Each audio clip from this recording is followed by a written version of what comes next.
How's it going, everybody? This is the Uncanny Omar. Welcome to your Evergreen for this month. And this month being October, we figure we focus on horror comics. I'm all the way down here, by the way, because we have a full cast today. Actually, hosting this is not me, but Peter. Peter's going to be the one with all the rules and all the mistakes. So everybody, blame Peter if there's some mistakes happening here. We would never.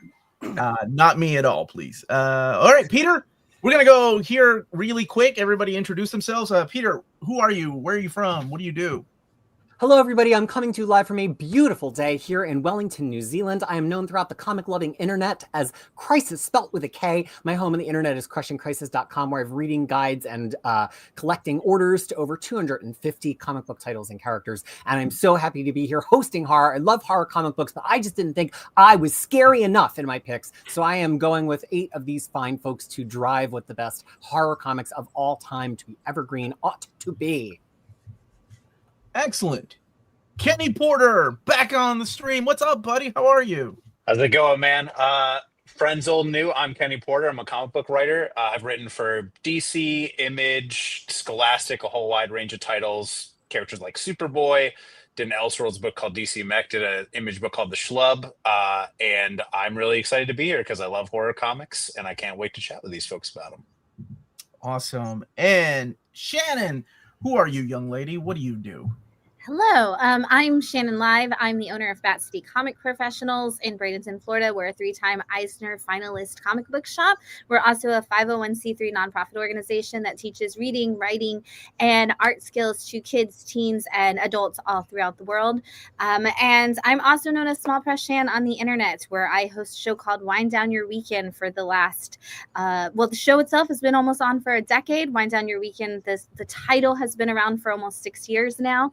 Every Sunday night, I come to you live on Facebook and later on YouTube to tell you all about the indie and small press releases that week while drinking a bottle of wine and getting you excited about all of the comics that you need to buy. So that's me. Oh, and I'm also the vice president of Comics Pro. So if you have retail questions about what happens in comic stores or how you can help make your comic store more connected to the industry, that's me as well. So. Thank you. Thank you. You know, really quick, I found out that a big fan of your show is Brian Hitch, because he loves both comics and wine. He is. He actually sent me 2 bottles of wine. Him and Jeff Johns had Danny Ward, who is the greatest of humans. They had her send out one of Brian's favorite wines to me to drink on the show. And someday, Brian and I will have the same schedule, and we will be able to cross world have a Wind Down Your Weekends together, even though we're in completely different time zones. Thank you. Lars, who are you, young man? Who am I? Yes. Lars Pearson, publisher and editor-in-chief of Mad Norwegian Press, formerly of Wizard Magazine. And look, it's lovely to be here as always. Just some warning, I have had a truly exhausting week, and I didn't get my nap. You know, I am a renowned power napper. My body is such a fine machine, a veritable temple. I can nap for 18 minutes exactly, okay? And then it's like, okay, now it's been 18 minutes, and I'll sit up and just know it's the 18-minute mark. So if in this show you see me kind of close my eyes, okay? It's not at all because, particularly when Omar talks, it's not at all because I'm micro-napping, okay? It's not because I'm micro-napping. I'm just like a Shaolin monk. I'm just absorbing the great knowledge and wisdom of the cosmic tapestry around me. 18 minutes is such a serial killer amount of time to nap. I'm just saying, Lars. No, I were to watch a documentary and they were like, this guy that 8 people also nap for 18 minutes a day. I'll be in the car and we're on a road trip and someone else is driving and I'll just lay down and then I'll sit up and like it's been 18 minutes. How do you do that? And I'm like, well, some of us are talented. Sure. All right. To his right is Taylor Talks Comics. What's up, buddy? What do you do? I don't know how to follow that up. So I have a YouTube channel called Taylor Talks Comics, and all this month I've been doing 31 days of horror comics. Every single day I've talked about a different horror comic or horror comic related topic. And tomorrow's the last day, so I made it 2 years in a row. I've done 31 days of horror comics. So check that out, Taylor Talks Comics. And I also do the social media for Near Mint Condition. So anytime you guys are chatting or talking to people on social media via the Near Mint Condition tag, that's me, not Omar. Sometimes it's me. Well, sometimes it's sorry. Yeah, sometimes Omar will reply to people. Yes. And to his right is Tony Fleecs. How are you, dude? It's been a minute since I've seen you face to face like this. Yeah, man. I feel like we might have seen each other at a convention, but I haven't been on the show since Stray Dogs time. So Stray Dogs, I think. It's been a minute for sure. I'm Tony Fleecs. I write and draw comics. I mostly write now. I do a book called Feral at Image Comics. And I also did a book called Stray Dogs and another one called Local Man, Uncanny Valley at Boom. And I just finished writing The Thing at Marvel Comics, and I'm currently writing a Age of Revelation tie-in book called Omega Kids. It's about Quentin Quire. That's a lot. Sorry, it was a long one. You are busy, dude. That's good. Busy guy. That's good. Yeah. Okay. And Wonder Maddie, my wonderful co-host on Near Mint Condition. What's up, girl? Hello. So I'm one of the, I guess, phase 2 OGs on Near Mint Condition from the early panel days. So not the original, but phase 2. And I host a show on this channel on Tuesdays live called Old Reader, New Reader, where there's an old reader and a new reader. We talk about things. It's been going on for 5 million years. And it's a good time. So you can catch me here. Thanks. And yeah, thank you for that introduction. And to her right is Sean from Living the Line. I know you were a busy dude too. What do you do, Sean? Oh, illustrator turned accidental publisher. Thanks to Omar, I'm a victim of Near Mint Condition. Thought I was going to do one book, and Omar pumping the book and giving us a lot of coverage in that first book really led to lots of people contacting me about lots of different projects. So I owe it to you, Omar, all of the pain and sweat and turmoil and everything else that's happened. I'm going to put on your doorstep. It's been 4 years, a lot of fun so far. And as of last year, we started doing a line of vintage horror manga with translator Ryan Holmberg called the Smudge line. And that has been an experience and a half. So you might hear a little bit of self-dealing tonight. Just pretend that when I say smudge, I'm talking about somebody else, and just pretend that I might not have my hand on the lever of whether a certain title becomes evergreen or not, because I might have something to say about and, that. I messaged you. I was in Germany and the Netherlands, and it was so cool to see Living the Line books there. It's interesting because you guys have done translations of like Exiled, which by the way, I love that book, and other works. But Living the Line logo on a book over there overseas, meaning that the English translation is available over there. I thought that was wicked. It's a moving experience every time it happens. My kid had just about melted down when we went to the St. Paul Library for the first time, and he found a couple of our books there. He's like, "It's real! It's real! You did this!" I was like, "Well, I didn't do it, but yeah, you did the logo. Okay." Thank you all for joining me. I am the Uncanny Omar, and yes, I'm here every day. This is Near Mint Condition, so I'm pretty sure most of you are used to me and my voice. So I'm going to let Peter take over after all that introduction so we can talk about the rules and what we're doing and sharing his screen and talking about the new rule that he established just 5 seconds before we started going live. All right. Do you need me to share that again, Omar? Nope, I got it. There we go. All right, folks, let's talk about what we are doing. And let's start with the idea of evergreen. Just teased slightly by Kenny. What do we mean by evergreen here? So evergreen is another way to refer to material that is always available in print. The book's publisher, such as Smudge, reprints the book when it reaches a low stock level at the distributor, or hey,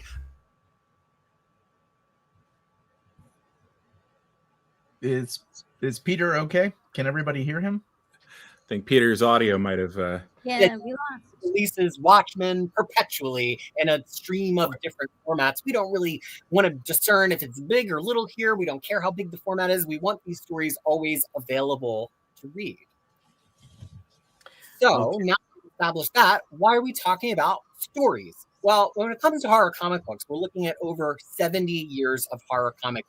Eerie Comics #1 was one of the first full issue horror comic books, and that was released in the 1940s. So we're talking about vastly different collection strategies across American comics, European BD, which we have at least one on the picks today, and some manga as well, which there are at least one in the picks today. So to level the playing field, we gave everybody the same rules. It had to either be one existing single book of any length, or they could do a run of trades or single issues up to the length of a single compendium or omnibus. So you're going to see some people who made some very focused picks. One person I think has a pick that is only a 32-page story, all the way up to people who have done entire series that are compendium sized, that are like 1,000 or 1,200 pages, but we're all putting them forth as the things that ought to be always available to horror readers. So if you've never seen this before, if you need a refresher, here's what we're going to do.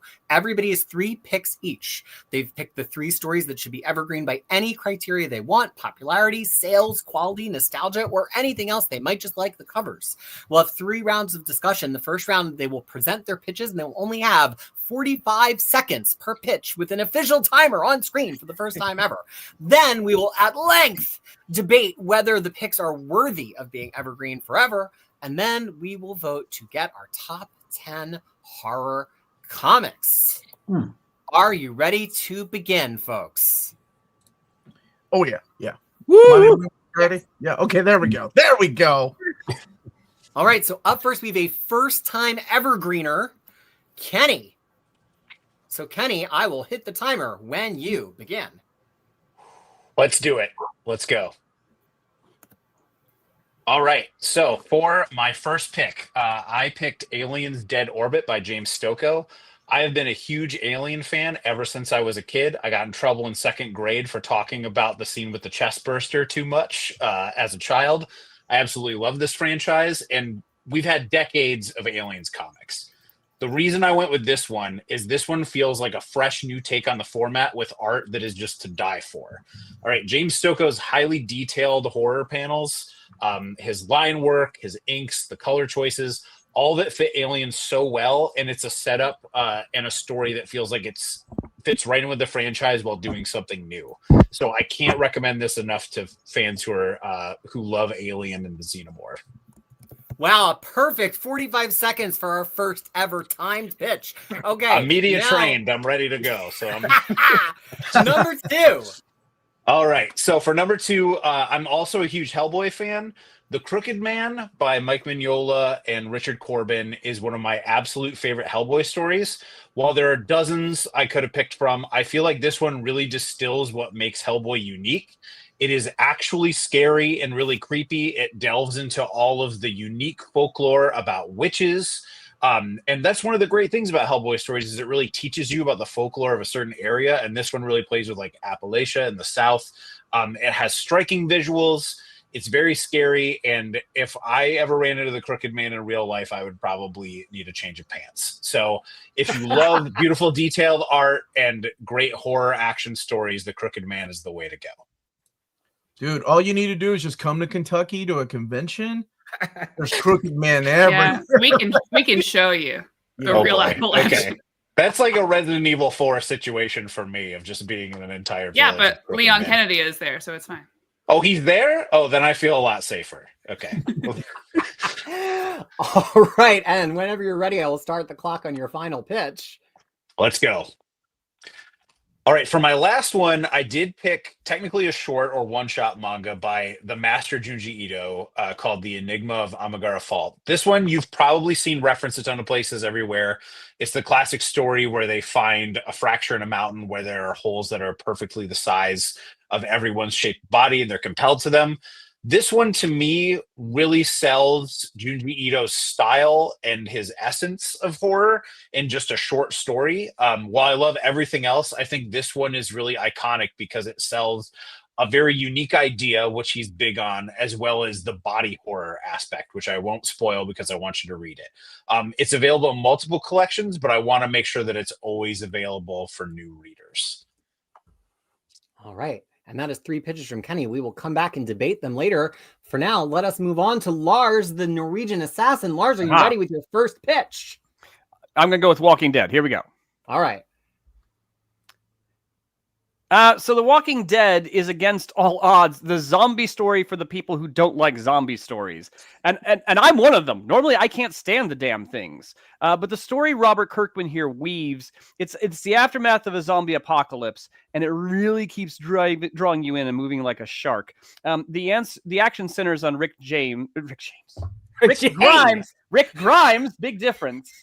Rick Grimes, a former cop who's holding a band of survivors together by sheer force of will. And while he was comatose, his best friend stooped his wife, and now she's pregnant. The characters are absolutely superb. It is a magnum opus of horror, and much better than the shit TV show. I have never caught into the TV show, but I've read this beginning to end. And now I can't get I'm Rick Grimes, bitch, out of my head. I think I make a pitch for Rick James in a zombie book. I think that's a great design possibility. Yes. Yeah. That's the Maybe crossover there's a trick there. Yeah, he should guest on the show. He should guest on the show. Lars, are you ready with a second? I was born ready. Okay. Hellblazer: Dangerous Habits. Keep going. It completely what? Sorry. Learning a new computer with keys in different places. Let's try it again. Hellblazer: Dangerous Habits completely changed the game with regards to DC horror stories, and then therefore horror in general. Because let's face it, there's how much horror is getting published waxes and wanes, but a lot of the comic book perverts are always reading Hellblazer. The story put Garth Ennis on the map as John Constantine discovers he's dying from lung cancer. Which, I mean, seems crazy obvious because, he does love him some coffin nails. But this is a situation, he can't talk his way out of this. You can't bargain with lung cancer. And it really humanizes Constantine like never before, because other than Chaz before this, he had friends, but they got slaughtered. And here he risks everything to save a friend's soul from the devil. So yeah, Garth Ennis is very, very good at his job. All right. And for Lars's third pitch... Oh my gosh, I have to learn where all these buttons are. Usually it's Omar making those mistakes. Yes, not me today. American Vampire. So I do like vampire stories compared to, I think we need a vampire story on the list. Fascinating concept, turbocharged by Raphael Albuquerque's stunning art. It's a multi-generation story in which there's an advent of a strain of American-born vampires who are immune to sunlight and garlic and all the traditional stuff. At which point the European vampires, being more Nosferatu, worry that they're in danger of being replaced. Stephen King contributed to the early story arc in the character of Skinner Sweet. He's the first American vampire and a really fascinating creation. He'll kill you, but he has a sweet tooth at the same time. It's a multi-generational story and just overall really cracking, moving from old Hollywood to World War II and on.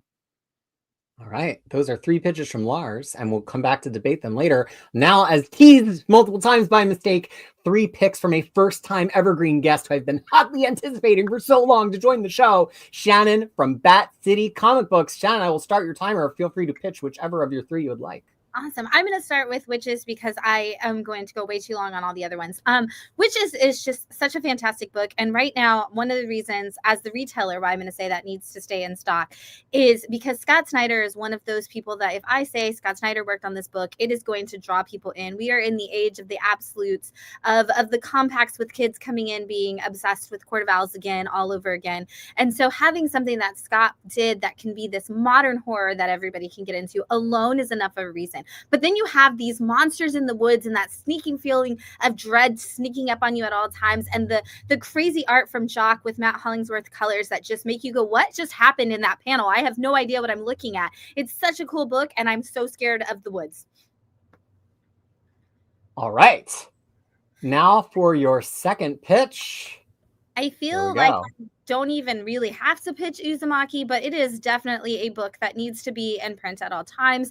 Junji Ito is so good at not only delivering the greatest art you're ever going to see, but also just to make you start to see all of the things in real life. It has that true horror movie sense to it where suddenly you're walking around and you're seeing all the spirals that they talk about in the movie. If somebody starts to have this obsessive compulsive behavior and it spreads through a whole town, and then suddenly it's spreading through you and you're starting to be afraid of snails and things you're seeing in the wind, but also the fact that he takes so many other art mediums and so many other stories and kind of blends them into his to give you this horrifying book that actually gives you jump scares in graphic format. It's just absolutely phenomenal. I cannot believe that he can do that. Wow, another perfect 45 seconds. And your final book, one that I have read, I don't know how many other people on the stream will be familiar with. Okay, so this is one of my favorite comics of all time. One of my favorite movies is The Shining, and I love that slow-moving sense of dread where you're like, nothing is actually happening in this movie. Nothing is happening at all. And this book characterizes that perfectly. You're talking about a town where it's the most beautiful autumn, and anytime a town in a horror anything is says to be like, this is the most perfect something or the most beautiful, that's the thing that's going to kill you. And having a woman come back and having her have this horrific experience just surround her childhood trauma and the trauma that she's building for this generational curse from her mother and her own daughter, and just the way that the woods slowly come at you. Chris Sheehan's art is phenomenal. He's one of the best in the business. They're doing such an amazing work. And Daniel Kraus is so good at writing horror and dread. It's so good. All right. We will come back and talk a little bit more about those in the debate round. But first, we're going to Tony. Tony, please, I will start your timer. And all three books in my collection here. Let's hear your first pitch.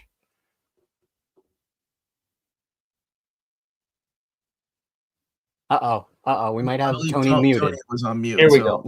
I can do All this. right, here we go. Back to the top. Let's do Cybernary first, which is not in print, but I think deserves to be in print at all times. It's a classic 1990s Image comic run. It was on the back of Deathblow Comics.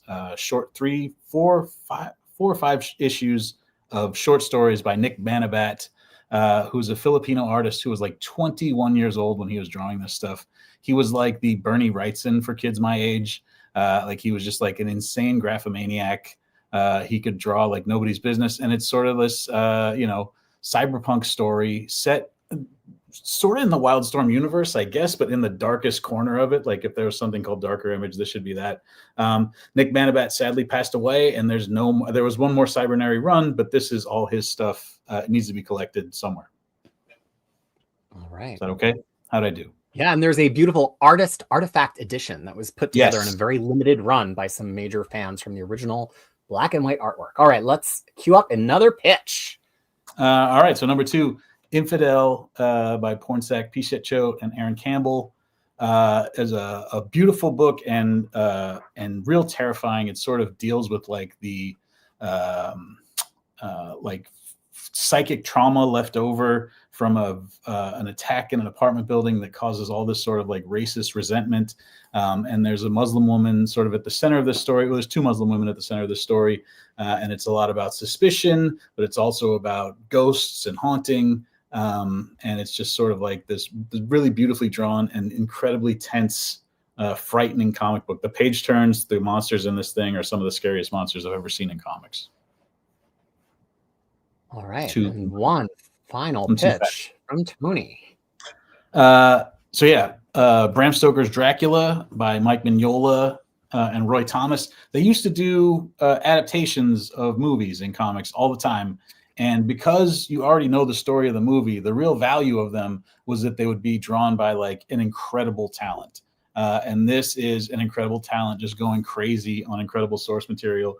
Bram Stoker's Dracula by Francis Ford Coppola is this beautiful movie. And if you could imagine, somehow Mike Mignola took all that input and made an even more beautiful comic book. It's sort of the proto Hellboy. Like this and Gotham by Gaslight were sort of like what he was doing right before he would go and make Hellboy. And this was originally published by Topps Comics, but there's beautiful hardcover from IDW that deserves to always be in print. I would like an artist edition. I'd like 100 of these versions. All right. Can't wait to talk more about those a little bit later. But first, let's go to Taylor, who I have gotten such an education from Taylor's channel this month because I really do tune in every day and see what scary comic books he's talking about. And so I've only read one of these 3. I'm very interested to hear his pitches. Taylor, here you go. First off, that's an honor. Thank you, Crisis. So Black Hole by Charles Burns. It's my all-time favorite horror comic. I feel like everyone needs to read it. It's also a good gateway comic for people that are not comics readers. But Charles Burns' artwork and his inking and his feathering is just absolutely brilliant. He has a style completely unto his own. And this is the story of teenagers and they're having, it's like 70s drugs, alcohol, rock and roll. And they're passing around this STD that actually creates these outwardly horrific looks on them, like these diseases. And it's all about the hijinks involved in that, and it's really great and gritty and 70s. Very, very fantastic. This timer's stressing me out. Sorry. Richard Corbin, Creepy. All right, here we go. All right, so I wanted to put all of Creepy and Eerie magazine on my list, but obviously I can't because it's so many pages. But I'm going to put Richard Corbin on there. We already talked earlier with Kenny about Richard Corbin's Hellboy. Richard Corbin, I feel like, is the most unique talent as an artist in all of comic book history, and that's proven by the fact that I don't think any artist has ever been able to emulate him. Like, you go through like Jack Kirby, who I love, and all these other great artists. We've had people emulate their styles and things, but Richard Corbin's one of a kind. And this collects all of his creepy and eerie strips that he did, which includes like Edgar Allan Poe adaptations, and even collects some color work in there. And Richard Corbin's color work is mind-blowing. It looks like it should be painted on the side of an Astro van of a rock and roll bands or something, but it's amazing stuff. Absolutely unique. All right, and one final pick from Taylor. Ice Cream Man is what I think is the best modern horror comic of like the 21st century.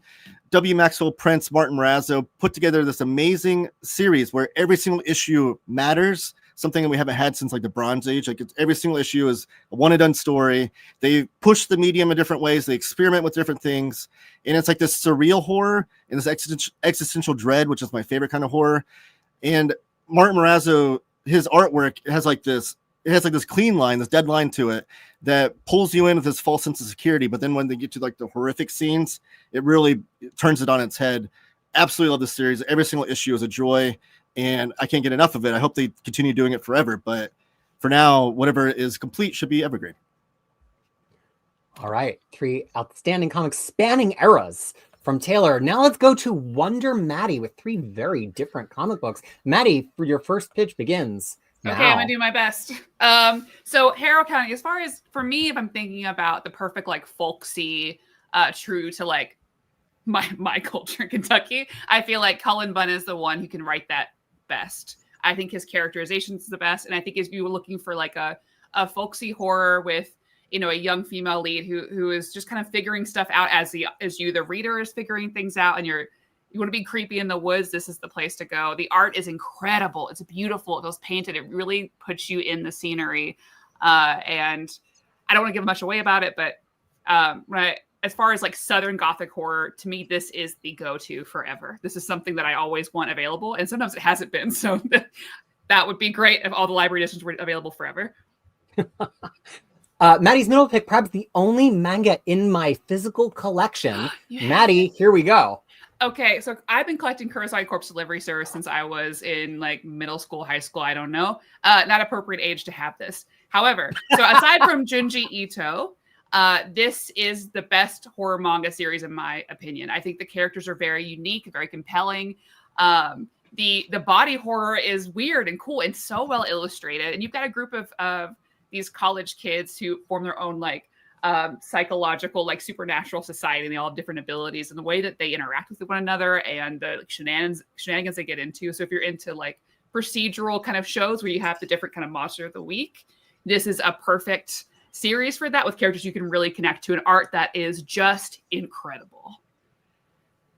All right. And finally, a Modern Image pick from Maddie, her final pitch. Okay, so Nailbiter might be controversial pick for some, because I know that some people did not like how this ended up going. However, if you're into serial killers and you're into kind of like a bigger plot or puzzle, Nailbiter is comedic and fun. It's these people investigating this town where all of these serial killers have come from and why. And you have this very unique serial killer of Nailbiter himself, who's just odd and funny. And it's just a good mix of horror and blood and humor.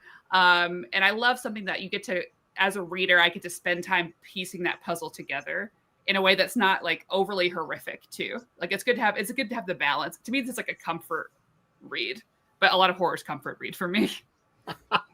I don't know if I did a good job with any of that, but there it is. All right. Now we come to Sean, another first-time Evergreener with 3 banging picks here. Sean, your first pitch starts now. Drifting Classroom by Kazuo Umezu is one of the greatest horror comics of all time. It is a long, seedy tale about what happens when you arrive at your elementary school one day after having a fight with your mother, and you find that outside of your elementary school is a barren wasteland, a nuclear wasteland filled of creatures that want to destroy you and terrorize you. The only human beings that are not your children that are in the classroom with you are the few adults that are left, and they too peel off one by one. And menace you, and you must try to protect your classmates. This is the pure distillation of what it is like to be a child in a cold, pitiless world, and then try to involve yourself in your improvement. And it's a hell of a book. All right. A second pitch from Sean. Yeah, Eddie Campbell and Alan Moore made a self-published book in the 1990s called From Hell, a little book called From Hell. You might have heard of it. And it is a very interesting distillation of what happens when you take a mystery, and rather than solve the mystery, you kind of explode the mystery outwards instead. So you take the Jack the Ripper killers, and you essentially create, in reverse, create a solution to that problem, and then try to make it even more tangled from that. Eddie's artwork is just absolutely stunning, especially the black and white edition. Sorry, Eddie. I like the color too, but the black and white gives you the flavor of the era and shows you the horror of the crimes in a way that you can't possibly imagine. So visceral and real and gritty. All right. And one final pitch from Sean. A little bit of self-dealing here because we published the first work in English by Koga Shinichi. It was one of the greatest manga artists of all time. Him and Kazuo Umezu are in some ways the fathers of modern horror. In fact, Junji Ito was terrified as a young child reading Koga Shinichi books that his older sisters gave him. And this is his first work in English, and it represents his middle period in the 1970s when he was fascinated by American horror movies and the body horror that those represented. He actually was hired to make an adaptation of The Exorcist, and that was the big launching pad for his second phase of his career. He had already been an artist for 20 years. This is one of the greatest horror artists of all time. He's only had one book in English, but he made over 80 books in Japanese, a career that spanned 60 years. An incredible guy, and you're going to see more of him soon. Outstanding. Cannot wait to debate and hear more from everybody about those three picks. But now we come to Omar. Omar, are you ready to obey the clock, please? I don't need all that time. I got this. I'm going to go with Lock and Key first. Lock and Key has been made into a Netflix series, and I think it got a lot of people into checking out the book, but the book is phenomenal. It is by Joe Hill and Gabriel Rodriguez, and Joe Hill's, of course, the son of Stephen King, so it must run in the blood. It's about a family that moves to this key house in Lovecraft, Massachusetts, and it's after the gruesome death of the father. And the kids start finding keys, and the keys start unlocking all these weird, kind of like supernatural superpowers. But the creepiest one is the youngest son named Bode, who finds a friend in this well, abandoned well, and it could be like some kind of evil spirit, it could be the devil himself. I don't want to spoil too much, but if you like a little bit of superheroes in your comics, this is the horror book for you. Oh man! All right, you did it. Can you do it two more times? Okay, let's do it. Beautiful Darkness by Fabian Vellman and Keras. Yeah, okay. Lots of people. It was a French graphic novel that was released here in America by Drawn Quarterly. The plot is about these pixies that go about their everyday life, and then there's a huge war between these pixies, fairies, or magical creatures.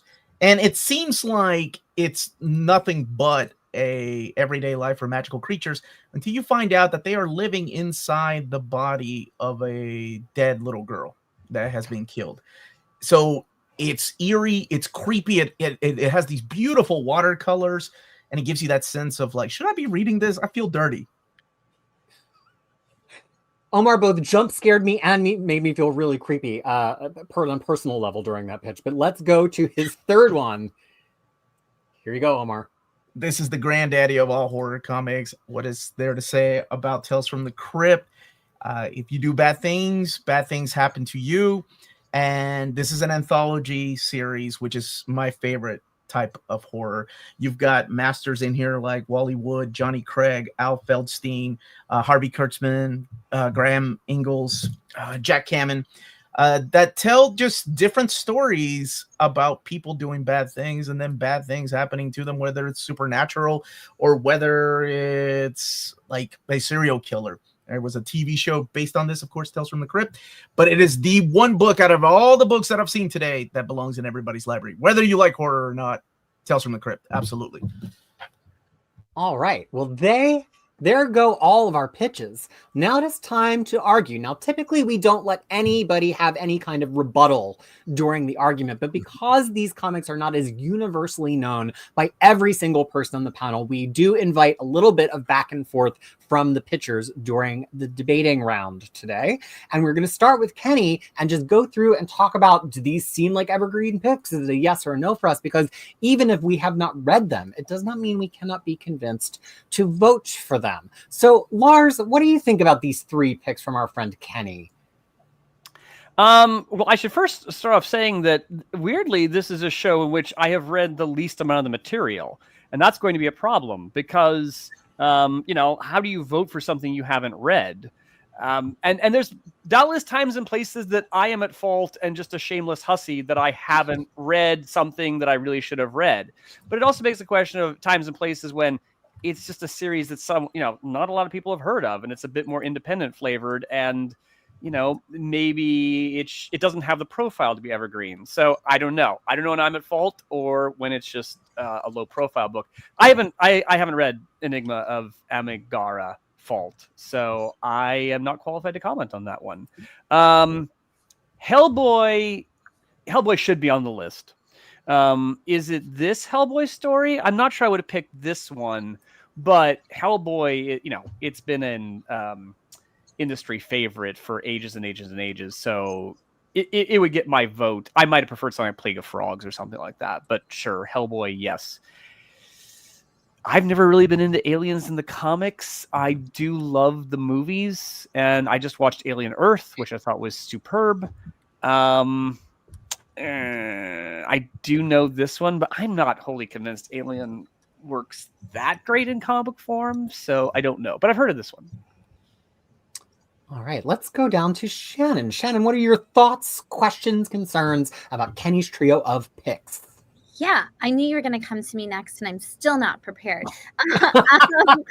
I think that at the end of the day, I think what we've established here today, and somebody said it in the comments, is that Junji Ito himself is evergreen, and so I obviously think it's not a far stretch to imagine any of the named Junji Ito books should be on that list in some capacity, or just him as a creator. When it comes to aliens, I also haven't read Dead Orbit, but I also can't get into the comics for the aliens. I think Alien is a great and fantastic example of a horror movie. I think the other ones are more sci-fi. And so I don't know enough about this particular story to speak to it, but I don't necessarily consider it like, I consider them a little more on the sci-fi a lot of the time in the comic format. And so I'm not really sure where this one would fall. I also think that Hellboy fills a nice hole in the world of horror, just that it is that almost in that sense of like Universal monsters being reimagined into the real, like into the modern world and into that superhero kind of world, like giving monsters a place and a space in there. It does kind of give us that, and it also kind of harkens back to the idea of, with horror comics starting actually in the detective stories, and the detective stories being the first ones to kind of use the horror elements by putting these monsters in there. I do feel like Hellboy kind of has a little bit of those pieces. Is it better than all of the books that are on the list that are otherwise here? I don't necessarily think so, but I do think that Hellboy has earned his space somewhere in the horror realms for the future. Before we continue, I want to throw back to Kenny. Kenny, talk a little bit more about, in your opinion, why this Aliens book in particular by James Stokoe is a scary Aliens book, maybe more so than it is a sci-fi Aliens book. Oh, totally. And that's a complete fair point to bring up. There are a lot of Aliens books that feel a little bit more on the sci-fi side. This one really captures, even though it's aliens, plural, which usually tends to lean more into the action stuff, This one captures more of the feeling of the first one, but with multiple xenomorphs, where it's people in an enclosed space being slowly picked off. There's a lot of silent pages of dread and creeping terror, where it isn't necessarily all about the gore. It's about the oncoming threat and the isolation. So I would say it feels a little bit more. I would even say that's a good example. Is if you played Alien Isolation, the really popular survival horror game, it feels a bit like that, except with multiple xenomorphs in it. So this one does tend to lean a little bit more horror than the sci-fi side. Very intriguing. Now let's go to thoughts, opinions, disputes from Tony. I mean, this is. I'm going to say that everything deserves to be in the Evergreen canon. I'm not good at arguing against comics. I'm very pro comics. You can cast 24 yes votes. Nobody's going to stop you, Tony. No, I think Aliens Dead Orbit is actually one of the best Aliens comics. Having not read every single one of them, but I feel like every 5-10 years or so, there's like a standout. And that's the one that's been a standout, since that one came out, as far as I can. I can't remember one since then that I was like, holy shit, that one. Before that there's like a Mignola one, like 10 years before that. And then of course, you go back to the original, like the Walter Simonson one. So yeah, I'm gonna give the thumbs up to that one. Hellboy, it is interesting that we have only one Hellboy on here, and it's not a Mignola. We have other Mignolas and we have other Corbins. So I feel like if it's only so many people fit on the boat, I love the Crooked Man story, so it's tough. Like that's a top Corbin story too. That guy is a real genius. But if I'm gonna grab one Corbin and look at it, I'm looking at that creepy that's coming up later, and the Junji Ito, without question. If you were only allowed to have 5 Junji Ito stories, you'd pick this one. So if we're talking horror comics, this definitely goes on the boat. Is it a boat? Where's the Evergreen go? I don't know. Wait, what's a scary? Some kind of decrepit train? What's the most horror Evergreen vehicle? Tony? Titanic, but when it's sinking. Right. An abandoned Ferris wheel. Ooh, that's good. I like that one. Yeah. How about one of those was a car? the circular swing things? Ooh, no, just a really old Chuck E. Cheese. I will say on this Junji Ito, I'm known for not knowing that much manga. I've seen the memes of this so many times that I please feel free to mock me in the comments. I thought it was some kind of joke about Steven Universe because they come out of holes in a cliff. And so when I saw this and I saw the holes, I had this oh damn moment where I actually That's where connected all the Amethyst dots. is from. No, That's where I always thought it was Amethyst. It was a joke about Amethyst. So that goes to show you why I don't have picks on the show today. Let's move on down to Taylor. What are your thoughts about these 3 picks? Any ones tickling your horrific fancy? I think Kenny knocked it out of the park with this list. Aliens Dead Orbit. I'm a huge fan of the Aliens comics, and this is my favorite Aliens comic. The graphomania from James Stokoe with all of the mark making that he has on the page totally fits the atmosphere of that claustrophobia, which I think is one of the more horrific aspects of Aliens that doesn't get talked about a lot. It's not just the xenomorphs; it's the fact that you're stuck on a spaceship with these xenomorphs and can't go anywhere. So James Stokoe's artwork and all the marks he puts on the page fits into that claustrophobia that you feel, along with everything that Kenny said. The body horror, everything else is great. Absolutely love Hellboy. Obviously, I'm a fan of Richard Corbin, as I said earlier. This is one of the definitive Hellboy stories. It doesn't have Mike Mignola artwork, which obviously defines Hellboy. However, if you're going to have someone draw a Hellboy story, you can't do much better than Richard Corbin, and this is just an iconic story. And then Junji Ito, this isn't my favorite Ito. I think other ones, if you're going to pick one Ito story, I don't know if this would be it, but I do feel like Junji Ito is the master of modern horror. He's super popular with the young adult and the teenage crowd and the Hot Topic crowd, as well as the crowd that only reads Western comics. He's a gateway into manga from the Western comics, as evidenced by myself. It was the first manga I ever read was a Junji Ito. So love all these picks. All right. Moving on down to Maddie. Thoughts on these 3 Ian, picks? Coach. So I haven't read Aliens Dead Orbit. I'm not and I'm newer to watching Aliens films. It's on my list of franchises to marathon through. But I love James Stokoe.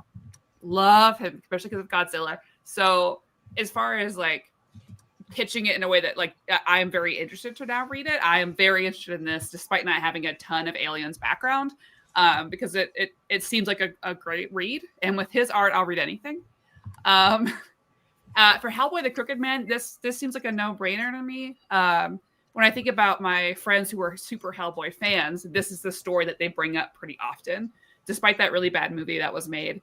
I think that this is. I forgot about the movie. It's awful. There was a movie. Damn. I got together with friends that love this, and you know, these are like very Appalachia boys, thick accents, right? Play mandolin type of guys. And this is the Hellboy story that always speaks the most to them. So I think this is a perfect pick from Hellboy. And then The Enigma of Amigara Fault. To me, that's my absolute favorite Junji Ito short story. So if you had to pick one that's not like the big three, this is the one. I could read this over and over again. I don't care how many collections they throw it in. I'm pleasantly surprised every time. They can put it in every Junji Ito collection, and I'm like, oh, yes, we're here again. That and the weird chair one. So I think these are great picks. Awesome. All right, Sean, what are your thoughts on Kenny's picks? Okay, so here's the deal. I can't bring myself from a moral level to actually cast a definitive vote for something I haven't at least read. So I'm going to pick arbitrary reasons to downvote something here instead. So the James Sticco book, first off, unbelievable artwork. I cannot even fathom. I have to buy this now based on the samples that I've been Googling as you all are talking. But we're going to vote it off the island because no one's allowed to draw an alien unless you design the alien, unless your name is H.R. Giger or Walter Simonson. You could draw whoever you want. If you're Walter Simonson, can't. Off the island. Away it goes. But I will buy it. Hellboy, same thing. I can't have any, you just like substituted my peanut butter and peanut butter and jelly sandwich by having Richard Corbin. Taste I love inside of a Mike Mignola book. Taste I also love. I don't know. I haven't read it, so I'm going to vote it off. Enigma of Amigara Fault is a pure distillation of what makes Junji Ito really an amazing creator. Just taking something that shouldn't be scary and showing you the exact angle that you can view it at, in which you are ready to flee in terror. That, to me, is the perfect distillation of what he does. All right, a succinct argument there from Sean and Omar. Why don't you close out this round with your thoughts on Kenny's trio of picks? I think there's been a lot of compliments going around, maybe too much. So I'm here to insult Kenny to his face and everybody else. No, I'm just kidding. I think these are great choices. I love James Stokoe's Dead Orbit. I think, like most of the people, that when I think of Hellboy, I think of Mike Mignola, but God bless, that is a really good story, and I love Richard Corbin's art in there. I think Stokoe was a phenomenal artist, and he has that whole claustrophobic feel to the art when they're going through the corridors, and it's spooky and creepy, and that legit is my favorite Junji Ito story. So this is going to be tough because I know things like Uzumaki are a lot more popular and those probably tend to do better, but God bless, I love that story. That is the perfect Junji Ito story. Woo! This is tough. There's some really good choices that everybody had. All right, before we go on to debating the next full list, Kenny's actually only going to be with us for another 10 minutes now. So we are going to lightning round through everybody else's picks so he can give his picks and pans of everybody else's list. So what? Kenny, I will just take it. You You're take it away. On the spot. He's got to go. He's already voted Peter's in secret. driving the ship, Omar, not you. Fine. Or the ghost train or the haunted Ferris wheel, whatever we decided. So Kenny, your thoughts on Lars's picks? Yeah, I'm going to go through real quick because it's my anniversary, which if we're talking comics and stuff is kind of like an ode to The Crow because it's one of my favorite stories and they get married on Devil's Night. So I want to go through everybody's picks and just highlight really quick some ones that I love. Hellblazer, Dangerous Habits, absolutely agree. Changed the game for John Constantine. Created a volume that you could pick up right in the middle of the run and just jump in is absolutely incredible. So I'd like to highlight that one as one of the ones that I would like to bolster up. If we want to jump to the next slide, then I will go ahead and say on this one, really, really love Uzumaki. If I wouldn't have picked the Enigma of Amigara Fault, I would have picked this one. everything that he does with spirals is really scary, and like you said, it makes snails scary, which is really tough to do. So definitely bolstered that one. If we want to jump to the next slide, Infidel is incredible. I'm not just saying that because Aaron is a friend of mine. I read this before I met him. It's a standalone, incredible piece of work. I read it probably once a year. Absolutely love it. And I also love the Mignola adaptation of Dracula. It's absolutely stunning. So if we jump to the next one, Black Hole was like an incredible read. Changed my life when I read it. Like you said, it's a really unique horror book. It's a great one for people who are just getting into comics. I also got to give a shout out to the Corbin one because damn, it's just so unique. I've loved everything Corbin's done ever since the early Metal Hurlant days to the stuff that he's done now, that he's done later in the career. And then also, I think that Ice Cream Man is a really good modern anthology and modern take on horror comics. So kudos for all three of those. If we want to jump to the next one, also thank you for keeping up with my Micro Machines like voice, Peter, as I go through every single one of these. This is my normal speed. That's great. Okay, great. Kurosawa Corpse Delivery Service, completely agree. This is so unique and so cool. I don't hear enough people talk about this. It's really awesome. I discovered it when I was getting really deep into manga, and I think it's definitely worth everybody checking out, especially if you're a fan of Junji Ito or any other horror manga. It's definitely on the top of the list. So we want to jump to the next slide. From Hell, this is required reading. It's so moody. It's so unique. Everybody has to check this out. And while I will say, while I haven't read Mansect, I would like to read it now. So I'm glad that it was put on the list because that cover sold it for me. And finally, on Omar's picks, I honestly love all three of these. I have a copy of Beautiful Darkness, and it's so unique. I wasn't expecting a horror book when I picked it up. I just liked the artwork, and it really surprised me. Lock and Key I devoured as that was coming out, so it was so great. And Tales from the Crypt has some of the best, just like punchy horror stories of those setups. Sometimes they're like the O. Henry kind of twists. Sometimes they're just good morality tales. There's so many incredible artists that worked in the EC library, like Graham Ingalls and Wally Wood, Al Williamson. I mean, just incredible. So those are my picks for that. I have to get going because, like I said, it's my anniversary. I have to get to the dinner reservation. But thank you so much for having me, guys.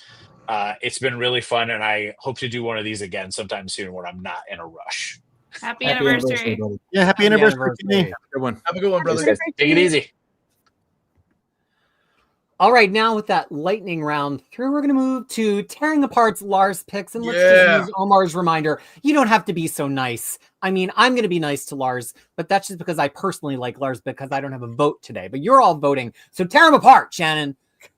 Oh my gosh, this is a terrible one to ask me to tear apart because I like these books. I have actually, one of the things I will say about this round for sure is American Vampire just ended up in one of the DC compacts. So it is a $9.99 available volume 1 of American Vampire.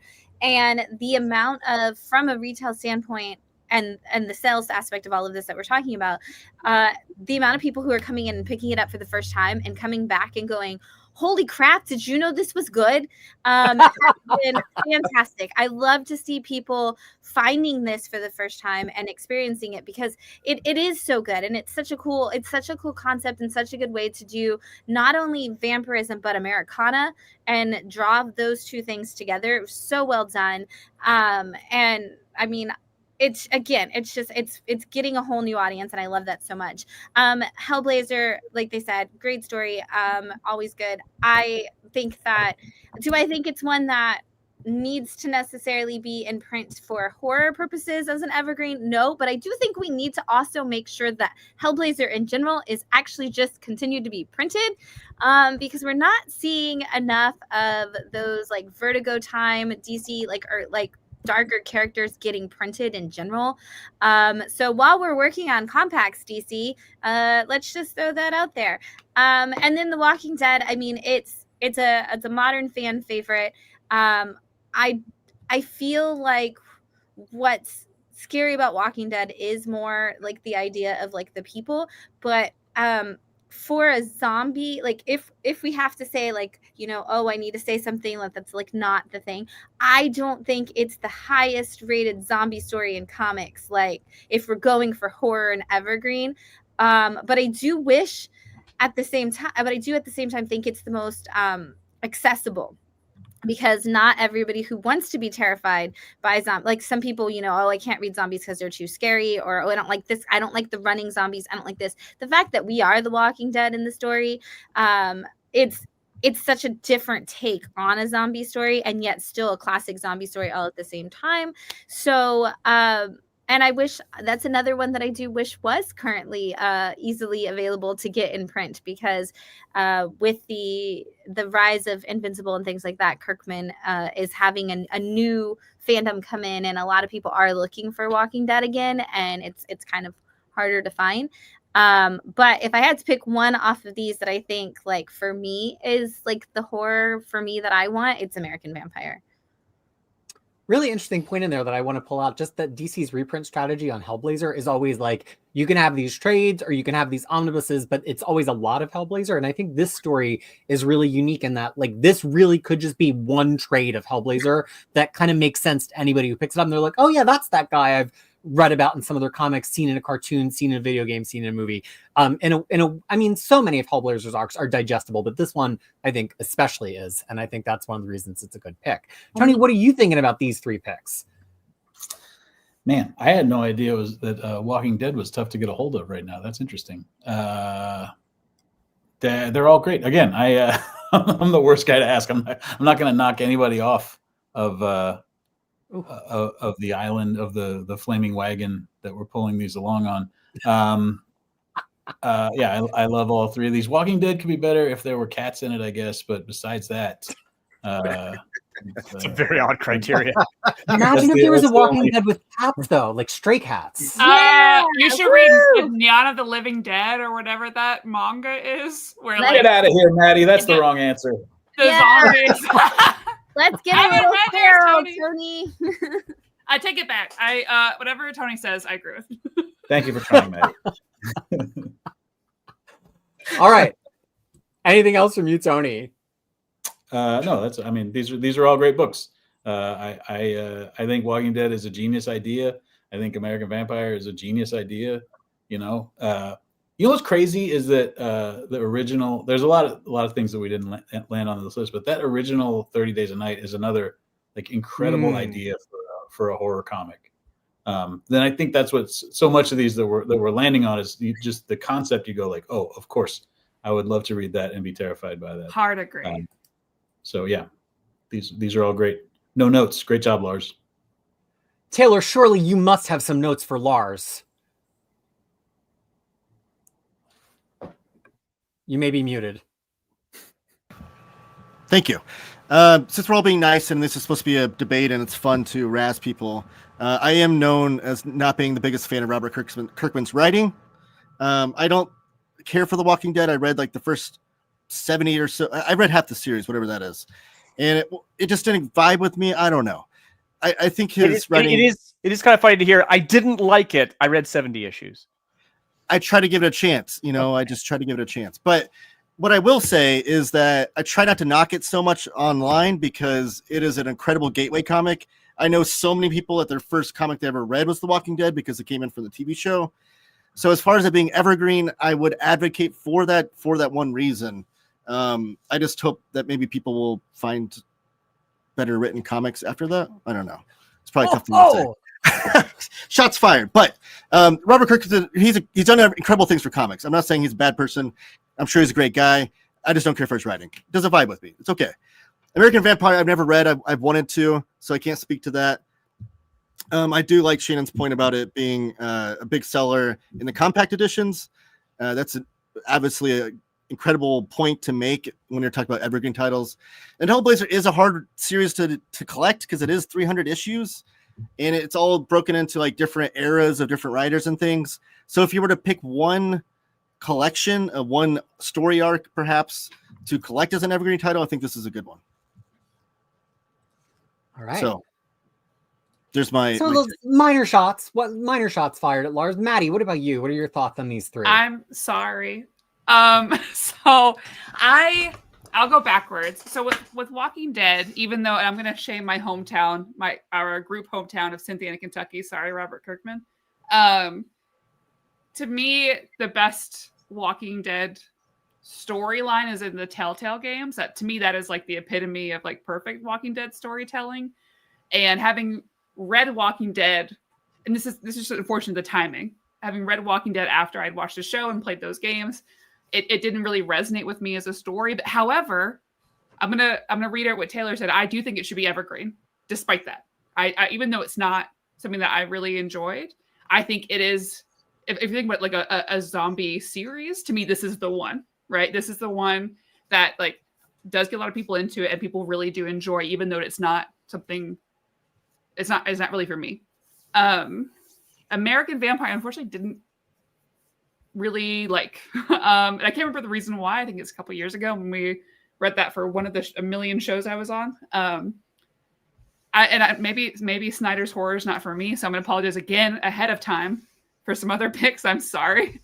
And then Hellblazer I actually haven't read, so this is, which is crazy because I love John Constantine. So I read him a lot of like other things, but I've never actually read John Constantine properly. So unfortunately, I'm not the best person to give my opinion on that, but I'm so sorry. Have you read other Hellblazer? No, Okay. none. Okay. So Lars, do you want to come on the show and read Hellblazer with me? Yeah, Because I haven't read it. yeah. Okay, good. You can choose which one. Gladly. Okay. That makes a little more sense. It would have been odd, like, well, I've read tons of Hellblazer, but not Garth Ennis. So that No, I've read no Hellblazer. Yeah. I've just read John Constantine in every other kind of series or like Every John Constantine story. guest appearance. Yeah, I've Every read all Justice those. League Dark, every Yeah. Zatanna. Yeah. Yeah. I'll sign on for that, old reader, new reader. There's tons of Hellblazer I've never read before. But let's move on to Sean. What do you think about these three picks? Are they evergreen worthy? I'm going to put on my publisher hat for a second here, and then I'll doff it for my designer hat afterwards. If you are the publisher of American Vampire or The Walking Dead, these books should be in print at all times. It is absolutely ludicrous that either of these would ever be out of print. This is not just the type of book that you want to, show to other people. This is like Taylor said, this is a gateway to new comic readers. We kind of close people out in comics with lots of different things, unintentionally or not. I think that these are emblematic of the type of things that if you are a horror movie fan, or you are a fan of heavy metal, or you are a fan of certain kinds of like gothic romance, these are like things that you need in your life, and making them in a presentable format that is affordable and is understandable and comprehensible to a non-comics reader is paramount. Keep those two going at all times. Designer hat for a second. Does Image get like a deal on a certain kind of ugly coated paper or what? Love that. Yes, we song. do. Yeah, they buy it in bulk from China. Yeah. Further design, one thing that does drive me nuts about Kirkman is the way he collects his comics. He doesn't have any chapter breaks and no covers between any issues, Right. And it drives me absolutely nuts. These are written as single issues to where he's like pasted out as a single issue story, but then when it's collected, you lose all of that. Yeah. And Kirkman's known for like these cliffhangers and these like twist endings of his issues, but those are all gone and all washed away when you collect it without any sort of chapter breaks.